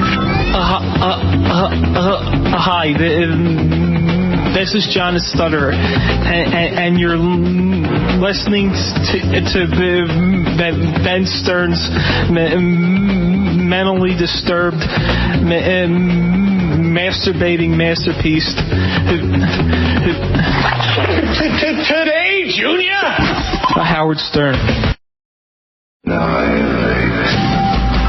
Stern Show. Howard Stern. All right, let me just finish up a couple. Oh, please! It turns into a Howard Stern Show. It turns into a whole thing. I can't get a word in. For all the announcements. I know. Howard Stern. Howard Stern. That's some name. Howard Stern. It's gonna go down in infamy. Oh my! If I beat you over the head enough with my name, you'll. Oh dear. Remember, Dear. You'll know what you're listening to. Here's a couple of random bits of information I just want to get to. We were talking about Lou Reed before. Yeah. And here's why now I remember I hate Lou Reed. He put out an album. I think he had a contract dispute with his record label, and I so don't respect this. I think he just put out an album. This was the album. It's literally a full album of just this. I forget what it was called, like electronic music or... Noise. I mean, can you imagine? That's so wrong. This was the whole album, literally. And people would go, I guess, buy it if they were fans of Lou Reed. It was called Metal Machine Music. That's it. Metal Machine Music. Right? And what was the dispute with the record company? Do you remember at the time? I think it was something like that. One of those contract things. It was like... He just wanted out? I want to quit, man. Here's your record. What was it? I think he was obligated to do one more record, and he hated the record company, so he just put this out. And for some reason, they re-released this just now. Who would listen to this? I was pissed when I got it. Right, because you got it because you figured, well, okay, this is a guy I like. I'll give it a shot. Right, it was like the last one I didn't have. This was a good one in the 70s, and I got it, and I put it in. I'm like, I hope it gets better, but then you go to the next track, and it's the same thing. Yeah, here's the second track. Yeah, I was going to say, let me listen to track 2. Track 2. Oh! Nice. His joke. And what about track 3? You want track 3? Yeah. You think it's going to be different? Here's track 3. That's right. funny. Oh, you got to be hit for that. And here's a song that he wrote that actually is good. Well. Called Heroin. How long was this? How long? It took like 10 hours to download. Yeah, it's like a 10-minute song. This song. You got a headache yet? Let's go back to the other CD he put out. Better. Whatever. Anyway, all right, a couple of quick things, then we get to the woman who knows what happens after we die. I want to compliment the mayor of this city, Rudy Giuliani. Once again, I must point out what a tremendous human being this is. I tell you... A tremendous mayor. A tremendous human being. This guy... Please don't correct me. Please don't correct me every minute, because I know what I want to say. You don't think he's a tremendous human being. I do. Okay. All right. What a tremendous mayor this guy is. This guy... there were 30,000 people that ran in the New York City Marathon. There were 2 million spectators. And if you go in the park the very next day, it is pristine. It is clean. I mean spotless. And this guy's got this city running like a finely tuned machine. Well, enjoy it while you can. You're not kidding. Am I going to miss this guy? Please make him... Vote for Rudy Giuliani as mayor. Again, I don't care. I think he went out and vacuumed the park himself. This guy is so into the job. No wilding, nothing. It was so beautiful. And, Gary said he was somewhere the other night. He ran into former Mayor Dinkins. He says, you look at this guy, you want to just tell him, thanks for almost wrecking our lives. But Gary voted for him. Oh, please, don't remind me. Yeah, because the blacks will be happy. The blacks will be happy. You guys have been perpetuating this bizarre myth forever. I voted for him in a primary. I never voted for him for the mayor of New York. He lost to Koch in the primary, and then I voted for Koch.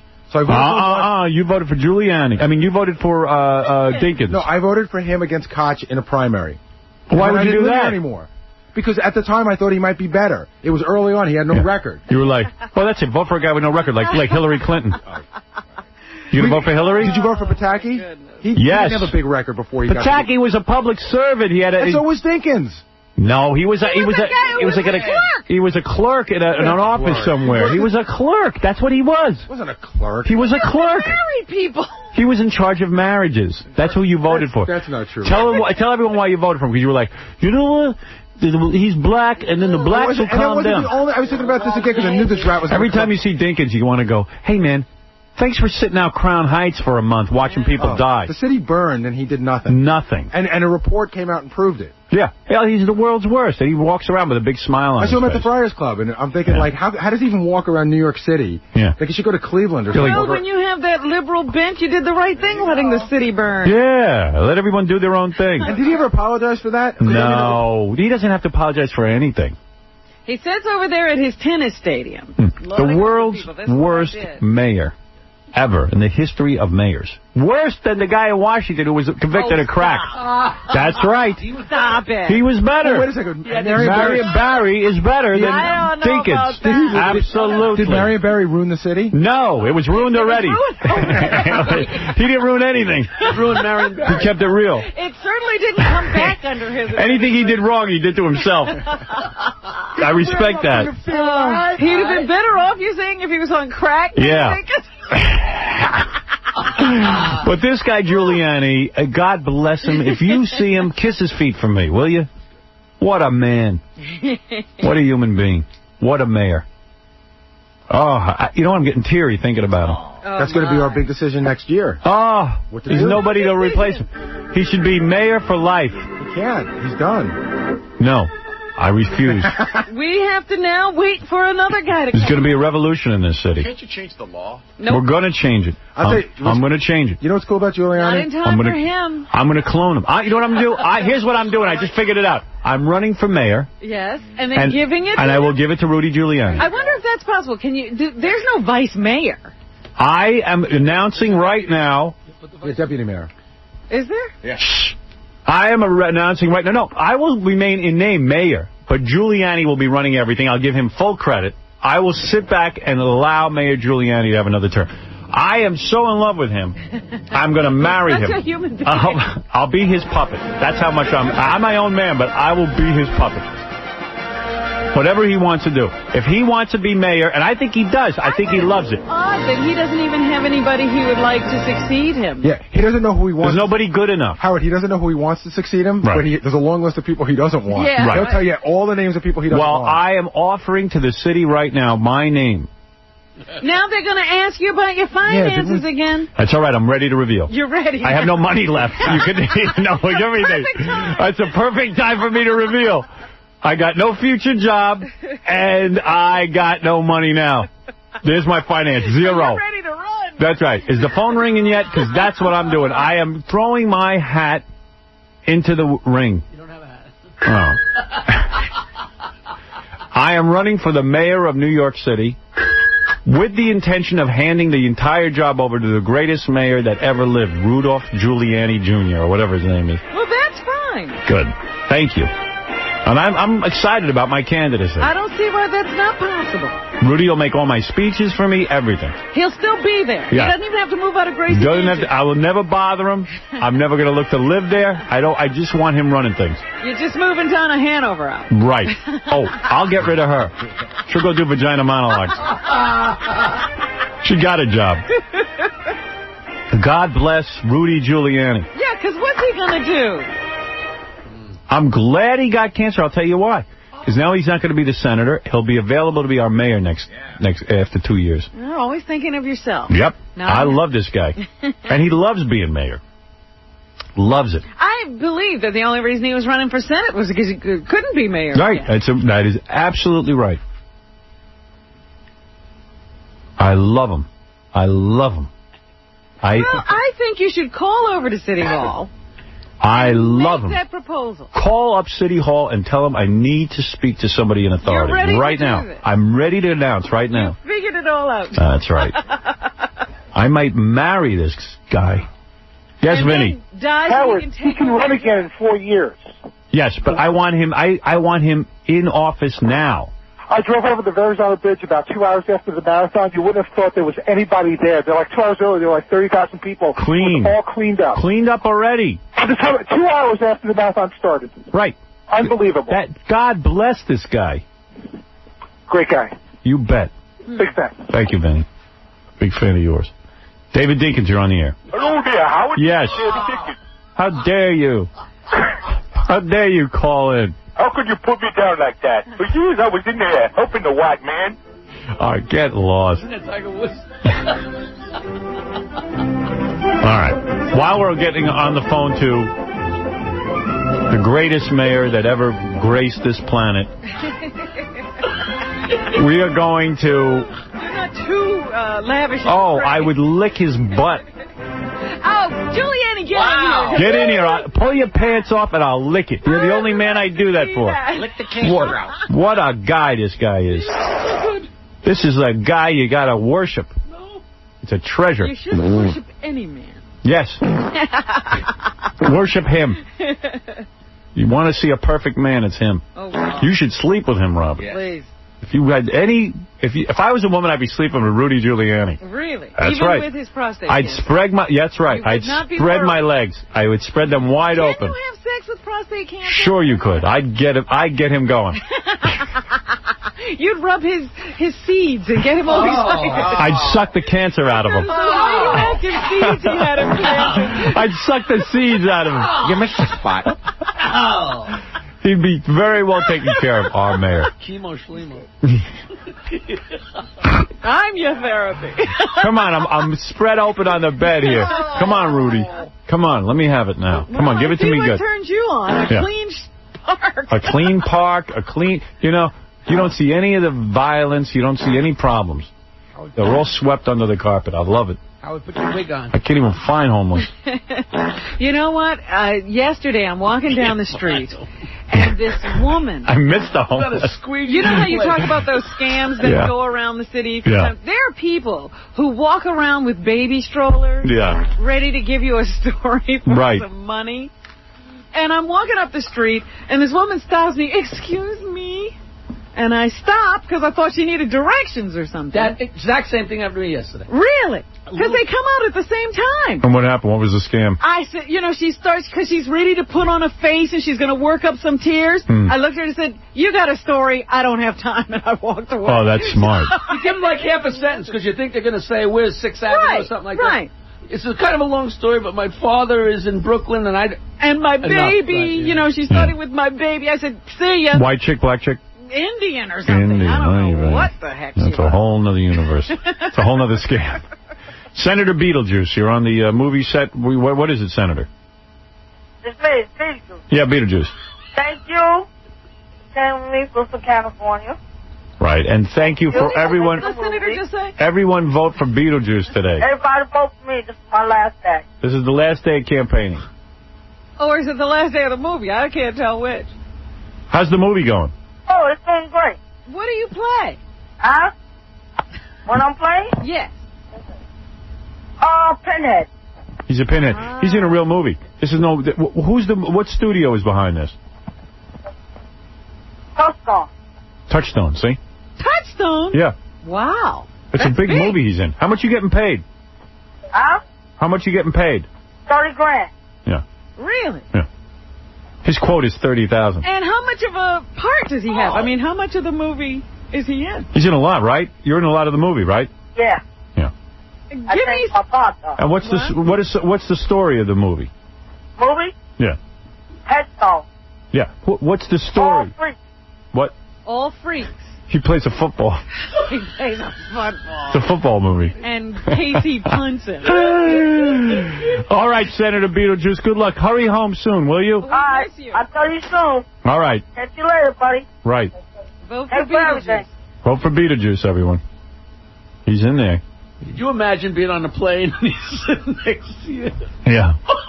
Oh, I wonder what other freaks are in the movie. You got Beetlejuice's Pinhead. When he comes in here, we'll find out. That's funny. All right, there's a woman named Carla Wills who wrote a book called Deathbed Visions. She's going to tell us right now what happens when you die. Now, Carla, we've heard this before. People say they die, right? Well, yeah, everybody's going to die sooner or later. No, but people who claim they died and then they come back to life, I say they never really died. If they're here, they didn't die. Well, no, they did. Well, that's called a near-death experience. And if you have a near-death experience, no, you haven't died. But a lot of people claim to have caught a glimpse of the other side. But don't you think they're just hallucinating? No, because let me tell you why I don't think it's hallucinating. Because when these people have these experiences and they come back, they're not talking about seeing the grocery clerk down the street or the postman that comes and delivers their mail. Yeah. They're usually talking about otherworldly events. Like? Such as angels, or typically, with deathbed visions, they typically talk about seeing deceased relatives.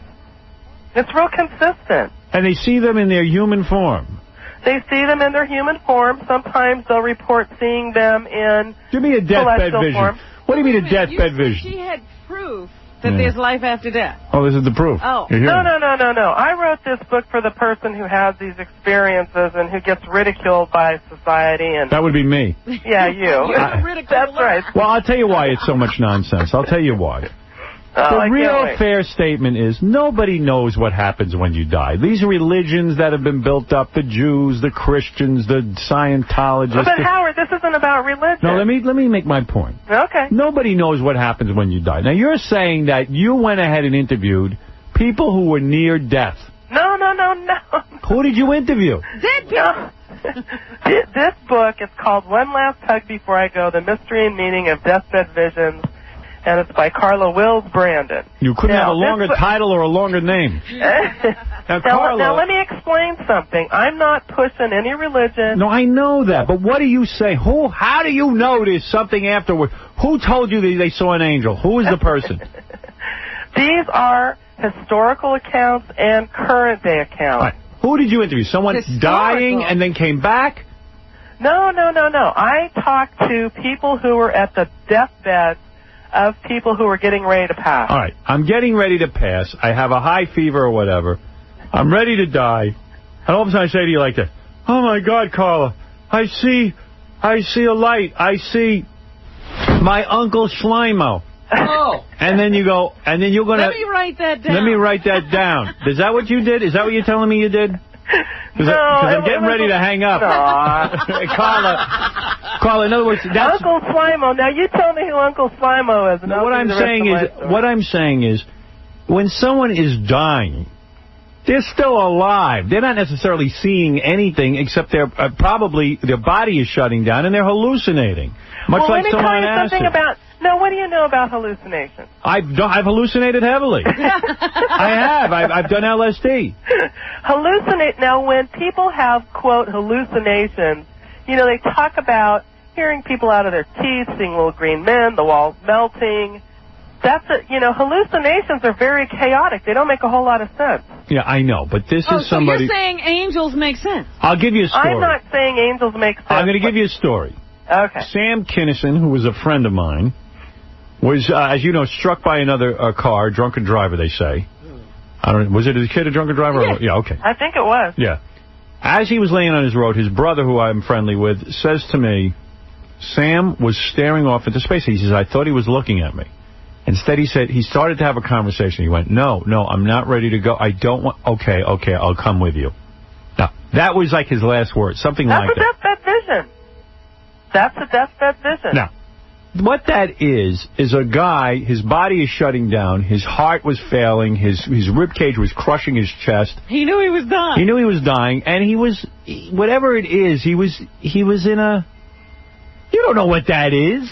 The thing is, I'm not saying that I know what happens after we die. All I am saying is that... Do you hallucinate? Isn't it interesting... No, wait a second. Isn't it interesting that... Were you ever a drinker? Were you ever a drinker? Yes. You did drink? Yes. Sober for close to 2 decades. So you were an alcoholic? I am an alcoholic. I'm recovering. All right, that explains everything. No, get out of here. Carla, you want to believe, it's a very childlike thing for all of us, that we want to believe that there's going to be something afterwards. But these deathbed visions, I don't know. I mean, it's fun reading, but... You're missing my point here. My point is... What is the point? The point is, yes? Isn't it interesting that so many people have these visions? Isn't it something that we should take a little more seriously? Are we just going to blow it off and say that it's, the dying let me ask you something. You're a smart woman. Theory. You're a smart woman. Do you believe that there's a little place you go and you see your relatives? Is that what you're telling me? I think that there's something that happens to us after we pass. All right. Let me ask you another question. That's die. Why do you have to have this terminology? That Because you can't even say you die. Are you a Wicker? A Wiccan? What do they call it? No, I'm not. A Wigger? Are you a Wigger? Are you a white person who pretends to be black? No, are you a Wiccan? Are you a witch? No, I'm not a witch. Right, well, my kids think I'm a witch. Do you leave a carrot for the Easter Bunny? No carrots, honey. So you were an alcoholic, huh? Uh-huh. You could run for president. What did you see when you were alcoholic? Well, we've got George Bush in this state, and he's a dry alcoholic, and he's running for president, and that's very scary. All right, so the point of the book is, and if you want to read this and get more information, and get the book. Well, wait a minute. Take a look at all of the different things that people express happen to them when they're getting ready to pass. It's interesting. It's very interesting. Die. The book is... Why won't you say die? Yes, they do. They don't pass. They're not passing. You're assuming they pass to something. I believe they pass to something. Yeah, I do. One last hug before I go. You can go to CarlaWillisBrandon.net. Now, let me see. Now, why should we listen to Carla's words about this? Because, listen, who are you going to listen to on this? Carla.willis.brandon.net. Is that how you say it? Yeah. Who the hell's going to remember that? This really is the Howard Stern show. It sure is, honey. A riot. What are you wearing? Right now I'm wearing boxer shorts and a T-shirt. I bet you got some little body on you. Yeah. Honey, I do. I've had 2 babies, and I look great. Really? How old are you? 44. Oh. When did you have these babies? I don't want to hear about anyone. No, Howard, from what I understand, you're dating the model scene right now, so... No. I wouldn't be of any interest. Oh, I don't know about that, honey. You'd be surprised what I'm interested in. I'd go for kinky. Well, I got a little concerned when I started hearing you talking about wanting to sleep with Giuliani. I would sleep with him if I was a woman. That's who you should be dating. That's who you should sleep with. Like I do, so all girls should sleep with Giuliani. You'd learn something or two. There's a line outside his door. If he's half as good in bed as he is at cleaning that park, let me tell you, you're in for a treat. Be both. Now, listen, my grandfather was mayor of the city I grew up in California. Nobody ever talked in such glowing terms about him. Giuliani is a genius. You don't understand. You are just... I'm in love. By him. I'm in love with this guy. I see a park that's cleaned 2 hours after a marathon where 2 million people participated. There's something going on there. That's true. That's true. I don't care about looks. I admire a man of action. And that's so how you're going to say he's not a good-looking man? I could care less what he looks like. He's brilliant. His brain is what I'm in love with. He's not going to win World's Sexiest Man. No. I'm sure when he takes off his clothes, I'll have to put a blindfold on. But I don't care. He's Giuliani. And when he passes... maybe he'll have some deathbed vision. Maybe he'll be at his deathbed, Howard. Pete, you're on the air with Carla Willis Brandon. I'm interested to find out what you think of crossing over with John Edwards. Have you heard of him? I think that's an excellent show. He's a quack. He's not a quack. Have you seen how many hits he gets? Yeah. How many times he's right? Howard, I'm really skeptical about that. John Edwards is a quack. I don't know. Is that the guy who says he's talking to dead people? Yeah, he's talking to your relatives and whoever. He's full of it. No, he's full of it. And don't... Oh, stop it, Carla. Come on. Do you think that show is being shown to you in real time? Carla, I am going to spank you. I'm going to bring you in the studio, pull down your panties, and spank your naked bottom if you talk like that. Can you imagine? Away then, Howard. If you want to know something, bring him in here. I'll prove he can't talk to the dead. But seriously, have you ever really watched the show? Yes. No, I never even heard of him. Anybody who says they talk to the dead is a fake and a quack. Well, get him on, Howard. 2 seconds, and then I got to go. Have I had that guy on here? Didn't I have some guy who talked to the dead on here? No, they won't ever come on this show. I had one guy in here. James Von Prague. No. I think I had this guy you're talking about. Yeah. You had this guy on. I know I did. Really? When? I remember him. We had him on the phone? No, he was in here. Now, a lot of these people are quacks, but there are people out there who really know what they're doing. Yeah, they know what they're doing. Let him come back. I don't remember him being here. Like you could contact the dead. But Harry Houdini had the greatest thing ever. He said, I'm going to die. I'm going to give my wife a secret word. You're talking about afterlife codes. Yeah, afterlife code. Oh, yeah, that's they got a whole terminology. Yeah. Afterlife code. That's my friend Susie Smith. She just came out with a book on that. Yeah. All right. On leaving a how to do it phrase. Yeah, well, I guarantee you, every psychic that Harry Houdini's wife went to from that day forward could not tell the secret word. How come? I don't know. Because it's a I want to hear fake. what you think happens after we die. Okay, whatever. All right, listen, Carla, I'll check out your book. Right. Right. Well, listen, I don't know. Listen, I wish you luck. A lot of people are into this. And maybe it seems like she has a network of friends all into this. Yeah. Why, there are. There's a group of us who are really They're wickers. They're wickers. We are not wickers. You're a wicker. We're not wickers. We're not whackers. Are you a wicker? That's a witch who thinks they're black. Sal, the stockbroker, says he wants to be serious. What is it? Howard, I mean, this lady could be a kook, but John Edwards, I'm telling you, I'll put him up against anybody. He is very much... You're breaking my heart. Come on. Listen to me, You're much Howard. Smarter than this. Howard, you know what? You're contradicting yourself because you meditate. And the whole idea of meditation is to contact your... Wait, no, tell me, it's not. what's your You practice don't of know meditation, Howard? My practice of meditation is an exercise where I close my eyes and actually fall asleep. You fall asleep. The whole idea of meditation is to contact your spirit guide. If you're No, you don't know what I do. He doesn't meditate I like do TM. There's no spirit guide. Can I ask this lady one question? There's nothing spiritual about it. When Gary passes on, will he be greeted by his family first or a set of teeth? He'll be greeted by his dentist. That's what I thought. All All right, right. thank you, Sal. Listen, but I want to say in all seriousness, John Edward is for real. He talked to you? I've talked to John Edwards. I had a first-hand experience. My cousin's son, who was 1 year old, he passed away. My cousin created a private memoriam for him on his arm. It was a tattoo that no one knew about. It was always hidden. And when John Edwards came to him, he said, you have a son by the name of Christopher, and I understand you have a private memoriam for him on your arm. And he raised his arm, and there's a picture of his son. You're a liar. I'm not lying. Why would I lie about this garbage? I don't know. Howard, I'm telling you, I'll put anything. I'll put up anybody against John Edwards. You do it off the air one-on-one, and he'll blow the nostrils right off your schnoz. Impossible. Thank you, sir. That is impossible. Take care. Hey, Howard. Yes, Sal. And you can read up on everything else at horsetoothjackass.com. All right. Thank you, Sal. Bye. You know, learn the truth there. I know that story's not true. No, it probably is true, because there's a couple of people here that work have worked on that guy's show who say, listen, I'm not into that stuff at all, but this guy is the guy. I know. And they're giving me videotapes, which I haven't watched He's always yet. the guy. But He's no, always they the really think that this guy is the guy. They all know how to work you. Yeah, right.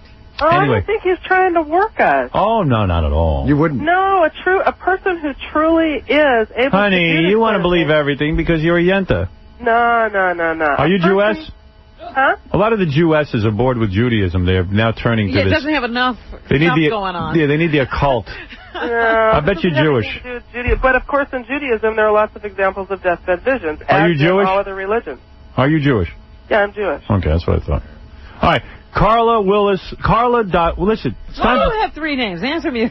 well, she's obviously been married or something. She's so proud of it. Wills is my middle name. Is my maiden name. Ah, so You're proud of it? You're proud to be married? Listen, you finally, you've lassoed a man. I would 25 years. I'd be proud, too. Well, she could drop her other name. No, I want to keep my maiden name. What is it, Luna? Luna? Yeah, here I am. Yeah, what do you want to say, sweetness? Howard, Yes? how can you not believe in this? You've not died. You don't know what's out there? Of course I don't know, and neither does she, and neither do you. You answered your own question. And I'm honest. I go, I'm not trying to rip you off. I don't know what goes on there. No one knows what goes on there. No, I'll tell you what goes on. You die and you lay there. You've died, Luna? No. Loony. Loony, are you a Wiggin? Out of my name. Are you a Wiggin? Pardon? Are you a white, black witch? Get out of here. Go to California All right, listen, and come back. Carla. Let me ask you something real quick. Just because I'm reporting what other people are reporting... That's fine. Just don't tell anyone it's true. Am I supposed to be quiet and not say a word about this? No, that's fine. That would make you happy. Pardon? Do you believe in UFOs? Of course she does. She thinks she's going to be contacted. Were you ever abducted? No. All right. But there are a bunch of people who report the same thing about that, too. Have you ever stood in the woods and waited to be abducted? No. Have you ever prayed to Wicker? What is the deal with Wicker here? You know, you're like stuck on Robin went in the woods. She never came back the same. Yeah, it was the Blair Witch Project. Right. Here's a guy who says, there's a lot of mythology behind that. Double A, did you really have a near-death experience? Yes, I did, Howard. And tell me what happened. Listen, I was very sick. I was diagnosed with cancer, and go ahead. You know, I'm lying on my deathbed and all, and I'm thinking, this is it. This is my time. I'm going.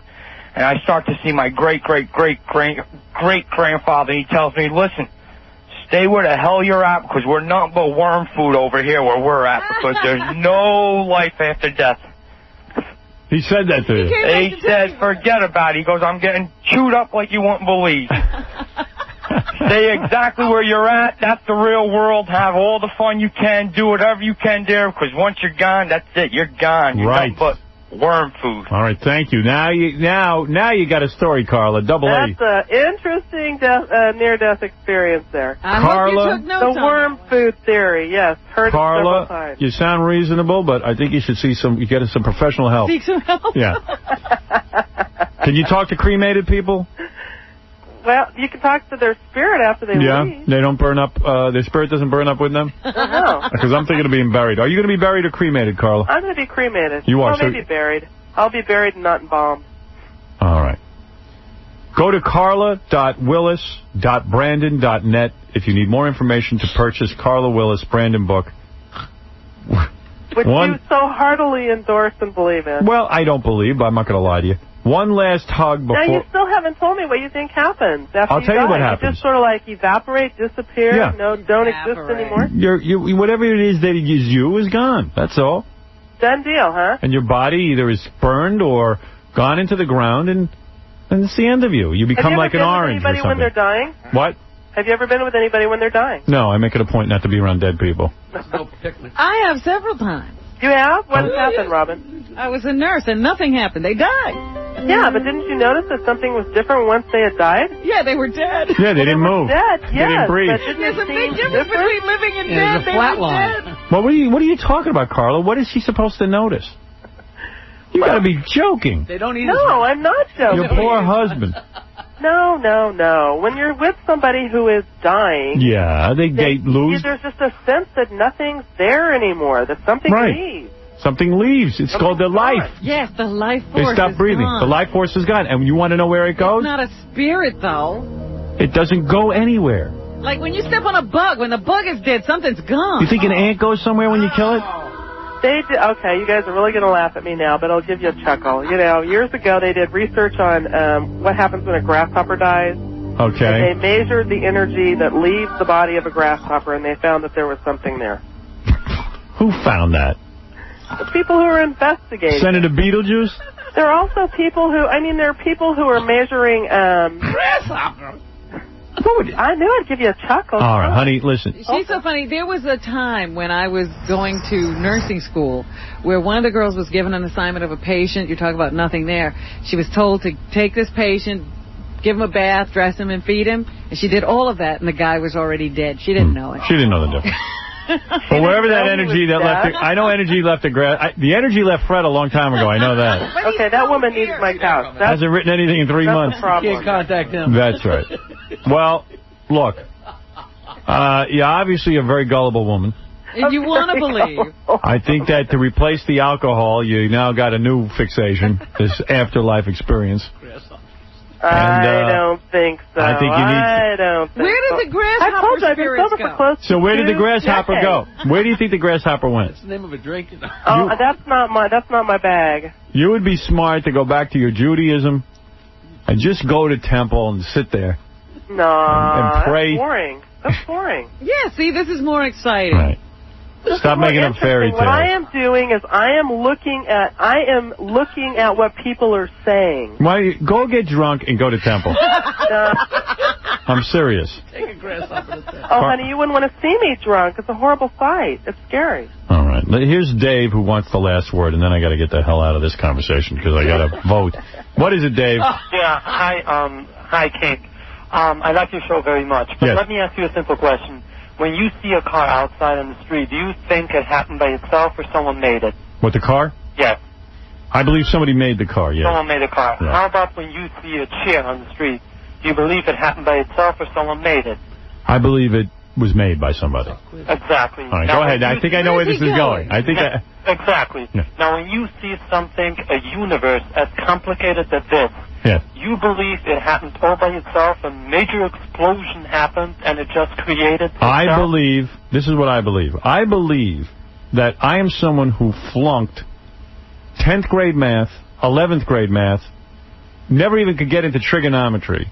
How would I know who created the universe? I can't even add. That's So the point is, you don't know, I don't know, so stop making up fairy tales. I said, no, that's not what I'm saying. I'm saying none of you know. Stop writing books about it. I'm saying I don't know. You're saying you know. I'm taking a look at Howard, this you're stuff. absolutely right, but let me explain to you. First of all, I'm Jewish. Now, Judaism... I'm getting a headache from you, sir. I do understand that, and I do have You do respect understand. for you. That happens all the time. I mean, most people get a headache around you. All right, I gotta go. Thank you. Okay. All right, listen. Carla, I'm done with you. I never want to hear from you again. Give us your final words. If you got anything you want to say, go ahead and quickly say it.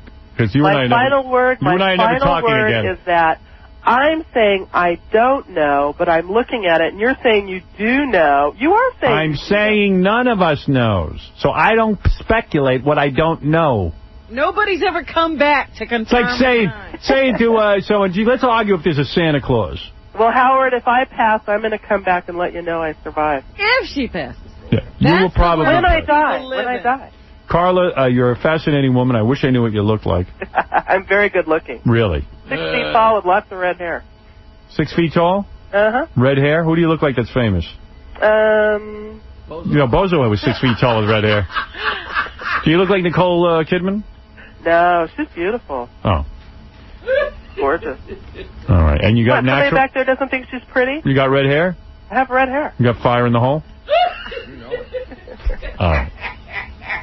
Go to carla.willis.brandon.net and... Everything's a dot. Read everything she has to say about this. Is there a picture of her on the web? Is there a picture on you? There's a picture of me on the web. All right. Go to carla.willis.brandon.net. Somebody go to that and let me see what Wills. W-I-L-L-S. Willis. Yeah. Oh, Wills. W-I-L-L-S. Right. Carla Wills Brandon. Right. All right. And then you guys can have a real field day making fun of me. Let me take a quick look at her picture. Are you still looking for these near-death... If people have had experiences, yes, I want to hear about them. Right. And you know what really is heartbreaking, Robin? When somebody emails me and tells me they've had one of these experiences and they haven't shared it with a soul for fear of being ridiculed. There's your picture. How is it? What's wrong with you, Jackie? Be quiet. How is it? She's better looking than you, Jackie, I'll tell you that. Face, looking at the picture. All right, listen. It looks like she died, maybe. No, I'm just joking. I believe you. She looks like Julianne. She's a very attractive woman. All right, Carla. Very sweet praise. Very sweet praise. No, you're an attractive woman. There's no question about it. Thank you. All right, Carla. Nice speaking to you. You take care, and everybody go vote. Right. Well, I hate these people who don't vote. What difference does it make? We're all going to be dead anyway. Yeah, but we got to survive the next 4 years, you guys. I can't wait till I'm done. I'm going to call her in. I'm going to make up a bubble myself. Let me think now. What are the Wicca people into? Are they gore people? You know what? I bet you $50 they're not into even voting. Anybody who believes in the afterlife is probably voting for Gore. I think. All right, thank you. Voting for Gore. Yeah, I know that. All right, I got to go, honey. Okay. All right, I love you. Bye-bye. Bye. Jack, you laughing. I don't know what he's laughing. What are you laughing at? When Benji handed you the picture, your face went blank. Listen, I'm no beauty either. All right, I got to take a break. When he looked at the picture. And then we'll come back. Robin, you might have to do abbreviated news because I might have to go vote in this stupid election. I'll be back right after these words. The Howard Stern Show. We are changing to a secondary frequency. Hey, this is Bob Saget, and I used to be, on that Full House show until I became, old dirty bastard. So they keep kids away from me now. They wouldn't let me around, TV kids. But, it was fun doing that, playing the gay father of 3 girls. And I'm really happy because I used to get my ass waxed when I did the show. But you're listening to Howard Stern. The Howard Stern Show. The fight against him was vicious, sordid, bigoted, and mostly anonymous and irresponsible. In retrospect now, it seems like a nightmare. You are listening to The Howard Stern Show. What is it, Giselle, honey? Hi, I just want wanted to tell you before you rush home to vote, call ahead to your Board of Elections and make sure you're still registered in that county. Yeah, Gary, do that for me, will you? Because I have the same situation. I left my husband, went to another county. What happens is they send out a little postcard to tell you where to vote. If you've changed your forwarding address, it goes back to them, and they take you out of their computer, and you're like limbo. Yeah, but he's not in a party. They don't even send you anything. Yeah. I don't know. Check with them. I'm just going to check. I don't want to go all the way out there and not be able to. I'm telling you, if you're independent, because I was in that other party we joined because you were running for Libertarian, governor, and they don't send you anything, and I didn't know what was going on. But when you're in one of the majors, they watch you. Okay. Howard, I guess it's been checked out through your assistant and other people, and you can vote. I can vote. That's bad news. Yeah, I'm telling you, if you're not registered with a party, you're sort of like swimming on your own. You go sit in a car for 2 hours to vote. Remember, people died for this right. Oh. Well, then I got to go now. I got to leave. Goodbye. What about my news? I got to leave. I mean, I got an appointment at noon. Oh. Should I go, Robin? Make the decision. Yes. You say I should go? Absolutely. Why are you saying that? Because it is your duty. My vote doesn't make a difference. Yours does. You know, everybody says that, but it's all of our votes. You're a role model. Can't I just announce my votes on the air and then have them added to the total? No, they won't do that. You got to go to that booth. Oh, can't someone do it for me? If I just call it in. There should be a way, but they haven't done that yet. All right, I'm going to go. Here, go ahead, give me a couple of snoozes. All right, a couple of newses? Yeah. Let's just talk about what people are saying about the election. What group is Moby in? Moby is in the group Moby. Okay. He's a guy. On why he's voting for Al Gore, number 2. Yeah, he's Moby. You know what the best part about this election is that it's going to be today? We're not going to hear from celebrities anymore on who they want to vote for. I am so sickened by it. I saw Rosie O'Donnell demanded they play Barbra Streisand endorsing Al Gore. Warner Brothers said they can't. She aired it anyway, and what did Barbra Streisand said? I'm voting for Al Gore for 3 reasons. The Supreme Court, the Supreme Court, the Supreme Court. Shut up! Sing! I've been a fan of Al Gore for a long time. The man is so phenomenally smart. And, sounds like he's in love. Public policy. Tell it to a tree, Junior. I'm not interested. I got to go vote. I'm not even sure if I should vote for Al Gore. I'm going to vote for him, but I hate that Lieberman. He's a creep. And that Clinton. I support him for 2 terms. Let's try to help you out. Here's Gloria Borger, who is a CBS News correspondent. Here she is on the intellectual differences between the 2 presidential candidates. Number 21. You know who? Okay, hold on. Let's hear the intellectual difference. Well, we know the difference. Gore, I think, is much more of an intellectual in a lot of ways. I mean, if he tells you his favorite book is The Red and the Black by Stendhal, he's then going to launch into a large discourse about why, and you'll feel like you're back in your college literature class. And George W. Bush just isn't going to do that. Yeah, he's a student of baseball. Here's Ben Affleck. Who was in New York last weekend to publicize his upcoming movie Bounce. He talks about how he got involved with politics. Number 22. I mean, who cares what he has to say? I do it in the context of, in my own civic duty, in the context of a citizen, a person. I don't think I ought to be given any special credence because I'm an actor. Right. An actor doesn't qualify you to... he's a bore and a half. And here he is on his access to politicians because he's a movie star. I don't abuse that. In fact, I'm a little bit shy about it. And, I mean, it's not like, Did he cut himself off? Give me the president. You know what I mean? That is not my... All right. And I don't think, maybe that one's not there. I can't tell what's... Yeah, it's here. Go ahead. All right, here he is on the difference between the 2 presidential candidates. Look, I don't want to go on the pulpit here, but I do think there are a bunch of issues that are salient and that are important. And I think I disagree with Mr. Nader enormously. I think there really is a difference between these 2 candidates. And I can't stand Rick Lazio. That guy drives me crazy. Why? You punk. A little creep. Is that all he says? He doesn't elaborate? No. Of course, this is just tacky. Oh, dear. Yeah, I can't stand him. What can't you stand about him? Explain. He doesn't have a reason. You know what it is? Because he gets invited to the White House. Right, that he's been sucked up to by Bill Clinton. Exactly. Here's Gary Oldman, who's not even an American. Oh. If there's one thing about this election that he could change, what would it be? Number 19. Well, if I could wave a magic wand... This guy's a genuine weirdo. I'd have Cheney running for president and Lieberman as the vice president. If I could change anything. But I can't. So I'll What's a dirty word? I'll put my money on Bush. Wow, he likes Bush. So there you go. He'd rather have the two vice presidential candidates as president and vice president. Kathy Lee Gifford, I heard. This is just a little bit of tidbit that you might like. Sold 8,000 records. All together? Yeah. In all this time? Someone said, Jackie said he read 20,000 records, but, you know. I thought that was pretty low. Yeah. Because Jackie sold that I many. think Jackie sold more. No, I didn't. And everybody's stumping right up until the last moment, Howard. So here's Hillary at a final rally promising to vote for medical insurance reform legislation if elected. Who cares? Republicans won't pass it. Oh. In the next Congress, Chuck Schumer and I will fight for it, and we will pass it, and we'll all feel better when we know. What does she put? What does she put? Oh. Medical something reform. Who cares about that? She does. The doctor. Who's going to pay for all this that she's passing? We are. Oh, guess who gets to pay? Howard Stern. Oh. The nurses are making. And my listeners. Those decisions.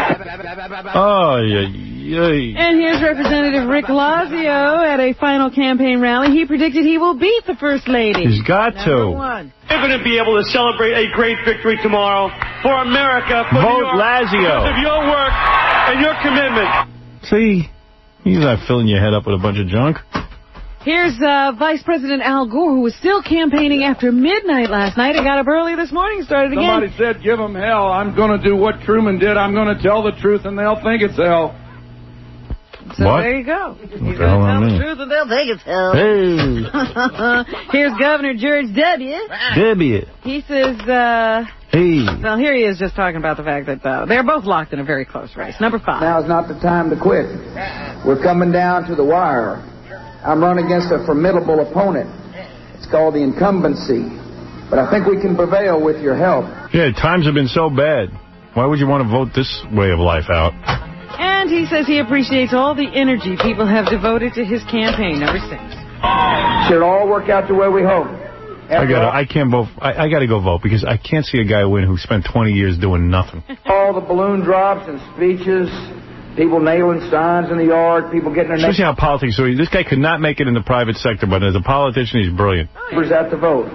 He ain't going to bankrupt the United States of America. He's just going to go through a lot of money. I be the one America turns to. I will swear to not only uphold the laws of this land. I don't even know that he could read the laws of this land. Somebody will read them to him. All right. Ugh, Dick Cheney will be running things. Here, President Clinton, he was out yesterday trying to do something at this very late moment in the election. He explains what's on his immediate agenda, number 8. More to do. The Congress is coming back in. I'm going to Vietnam, trying to work out... About time you went to Vietnam. Missile agreement with North Korea. Going to try to put the Middle East peace process back on track. All in a month. Gore would be into the job. I think for the first month, Bush would be really into trying to read all the stuff they put on his desk, and then after a while, he'll be like... Go to sleep. After a while, he'll be like, oh... This feels like yeah, this feels like school. Yeah, he was never much of a student. Yeah. Drink. Let's go to the bar. And here's Mr. Clinton on trying to get out the vote for Gore and Lieberman, number 9. It's got a good feeling. I called around the country, talked to a lot of our troops in the streets, you know, the people who are doing the work. And I talked to, how many radio stations we talked to? 21 radio stations. Yeah, everyone but mine. I feel pretty good about it. And what are his feelings about this election? There's sort of a feeling in the country that I pick up that people want to keep the prosperity going and they want to keep moving in a good direction, and I think that redounds to his favor. Robin says she feels something different. I do. And here's one of these campaign analysts, Jeff Garin. He's a Democratic pollster, and he says he would call this election a nail-biter. Number 12. The great thing about this election is that nobody knows. It's a suspenseful election from the top of the ticket down through the Senate, down to the House of Representatives. Who cares? It's a big question mark. Tomorrow I'll tell you everybody who won. You don't have to worry about it. Now, there is something to get out of voting. 398 people may be able to win a 12-gauge shotgun if they vote in Atlanta today, out in the suburbs. That doesn't help me. The National Federation of Republican Assemblies, a conservative group, is sponsoring a raffle that gives away the shotguns. Here's Steve Frank, its president, to explain how it works. You have to do is vote, and when you vote, you're given a sticker at the voting facility saying that you voted. You take that sticker, and you go to one of the two stores that are co-sponsoring this with us, and they will give you a raffle ticket. Wow. If they pull your number, you get a shotgun. Wow, that's so cool. Hey, Gary, you're on the air. What's up? Hello? Yeah. Listen, I'm listening to you stress about having to go vote. Dude, you already influenced hundreds of thousands of people to vote. Well, your one vote isn't going to make a difference. 100,000 people have voted the way that you have said you're going to vote. I've been thinking this way, too. So, I mean, don't even stress yourself about it, dude. You always worry about listening to you, bro. All right. 140 years he's been listening. Today, feels like 140 years. I'm voting. He's calling from Russia, by the way. What? I'm voting for Gore, but that's my choice. Okay. Thank you. You know what? You're right. Thank you. Yo, go home, relax, rent yourself a tub, get a girl, have a good time, and screw the world. Might be easier to vote. But thank you. No problem, brother. Enjoy yourself. You're sure you can vote? Not sure about all that other stuff. Those Siamese twins over in Great Britain. Right. They are going to be separated. Good. Doctors have said one of the twins will die as a result of this operation. 5 surgeons and 15 assistants in Britain are performing the complex 18-hour operation, which will split Jodie from her sister Mary. So they just do it already. Will complete it today. They've already started by splitting the pelvic bones. There was a big court battle with the parents. The parents did not want their children separated. Then an anti-abortion group jumped in and tried to become the guardians of the children. But finally the court said, get out of here. And so that operation will take place. I'm separated.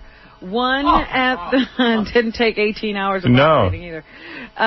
Number one at the box office this weekend was Charlie's Angels. Here's Cameron Diaz on why she wanted to be an angel. Number one. I wanted to be an angel so that I could, like the angels I watched growing up, sort of take hold of life and celebrate it and have fun, be sexy, be an individual. Sounds like she has a screw loose. Go ahead. Kathy Lee Gifford is in the news. Yeah. She's out there trying to sell some records. Oh, she is so annoying. She says she decided to leave Regis when she saw John F. Kennedy Jr. was dead. You know, she can't just decide to leave Regis. She's got to tie in with the world's biggest celebrity. It's now all about her and John F. Kennedy Jr. What an ego. And she also gives her father credit for inspiring her to challenge herself and do what she loves. Number 16. My dad said to me when I was a little girl, find something you love. How many times is she going to do this quote? I've seen her in every interview. Find something you love. I even know the quote. Find something you love and figure out a way to let them pay you for it. Do, honey, and then figure out a way to get paid for it. And it was all about just being happy with my daddy. He was a jazz... And you notice you ask her one question, she goes into the whole rap? Oh, yeah. Saxophonist, and it wasn't about, make sure you got money in the bank, make sure you got your security, make sure you do what makes you happy. And I'm so grateful to him for that. And I never expected to sit in a seat next to a guy named Reg and spend 15 years of my life talking. Yeah, it's been our worst nightmare. Yeah, she's exhausting. Grateful for the 15 years. And she's such a bore on her own. She so needs Regis. Oh, this is going to amaze you. She says in cut number 17 that she's not a religious person. My daddy told me to find something you love to do and figure out how to get paid for it. So I stole a rich husband, and then I sang a bunch of crappy songs. I really am not a fan of religion. I'm a deeply spiritual person. I think everything that's going on in the Middle East is all about religion.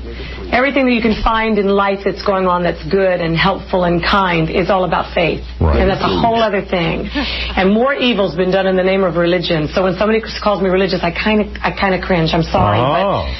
She has a philosophy. It isn't about that for me at all. It's really about just trying to live my life according to certain principles that only make the world a better place. Not. Oh, that's a good. No. She can't stop talking. Oh, does she need attention? And here she talks about her meeting with Doug Morris of Universal Records. I went and sat across from him. It's always a great story. And he says, "You're the best kept secret in this music." Oh, it's always talking up her alley. Yeah. You're going to be a huge pop star. I said, "Are you out of your mind?" Evidently he was. Do you know what kind of... She sold 8,000 records. Garbage and baggage I bring with me. And we had this very heated, very funny... Heated. It was a heated argument about whether or not she was talented. You will do this record. No, I won't. Yeah, what a heated argument. Who would have a heated argument with a guy telling you you're the best kept secret in show business? Change. And... he finally just totally won me over, and I said, you know what? He won me over. He convinced me how talented I was. If you're crazy enough to sign me to a record deal, I'm crazy enough to do it for you. I mean, because that's why I'm leaving the show, to have these kinds of experiences. It may fall flat on its face, but if I'm happy... If you're crazy enough to hire... What am I to say? Who am I to say no? You're crazy and I'm crazy. I believe in me and you believe in me. The product? We're all crazy. Funniest thing is watching her now perform her songs on various shows. Yeah. And she's now like Britney Spears. Like she's wearing like the tight jeans and belly shirts and stuff. Trying to be... It's pop. It's like Barbie when she gets dressed up for her different adventures. Kathy Lee is the nurse. Kathy Lee, pop star. Yeah. Then it's a success to me. Great. She's Lucy. Trying something new this week. There you go. I mean, we got into such a heated argument about whether I was talented. And I couldn't believe it. He won. Yeah, he won. Am talented. He was right. I'd love to hear his version of that conversation. Yeah. Such a funny I walked in and I said, we're thinking of making an album with you. Okay. Hey, I thought you'd put up a fight. It says in page 6 today that Cameron Manheim, the...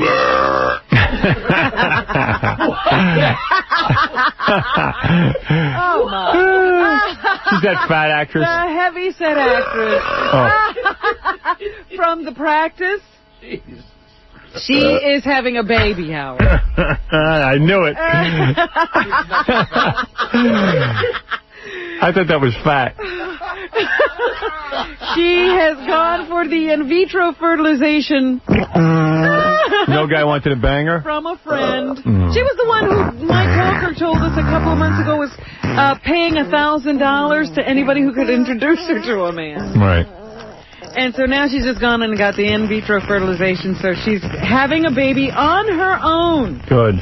And she just wants everybody to know that. And come here, I'm gonna eat you. Get in my belly. And George Clooney is no longer going to do any more of the Batman series. They have tapped, believe it or not, Kurt Russell. Russell? He will be the next Batman. 900 years old, that guy. Yeah, Batman's getting older, I think. In the Kurt Russell? Yeah. That was a big surprise. He's back, Grandpa.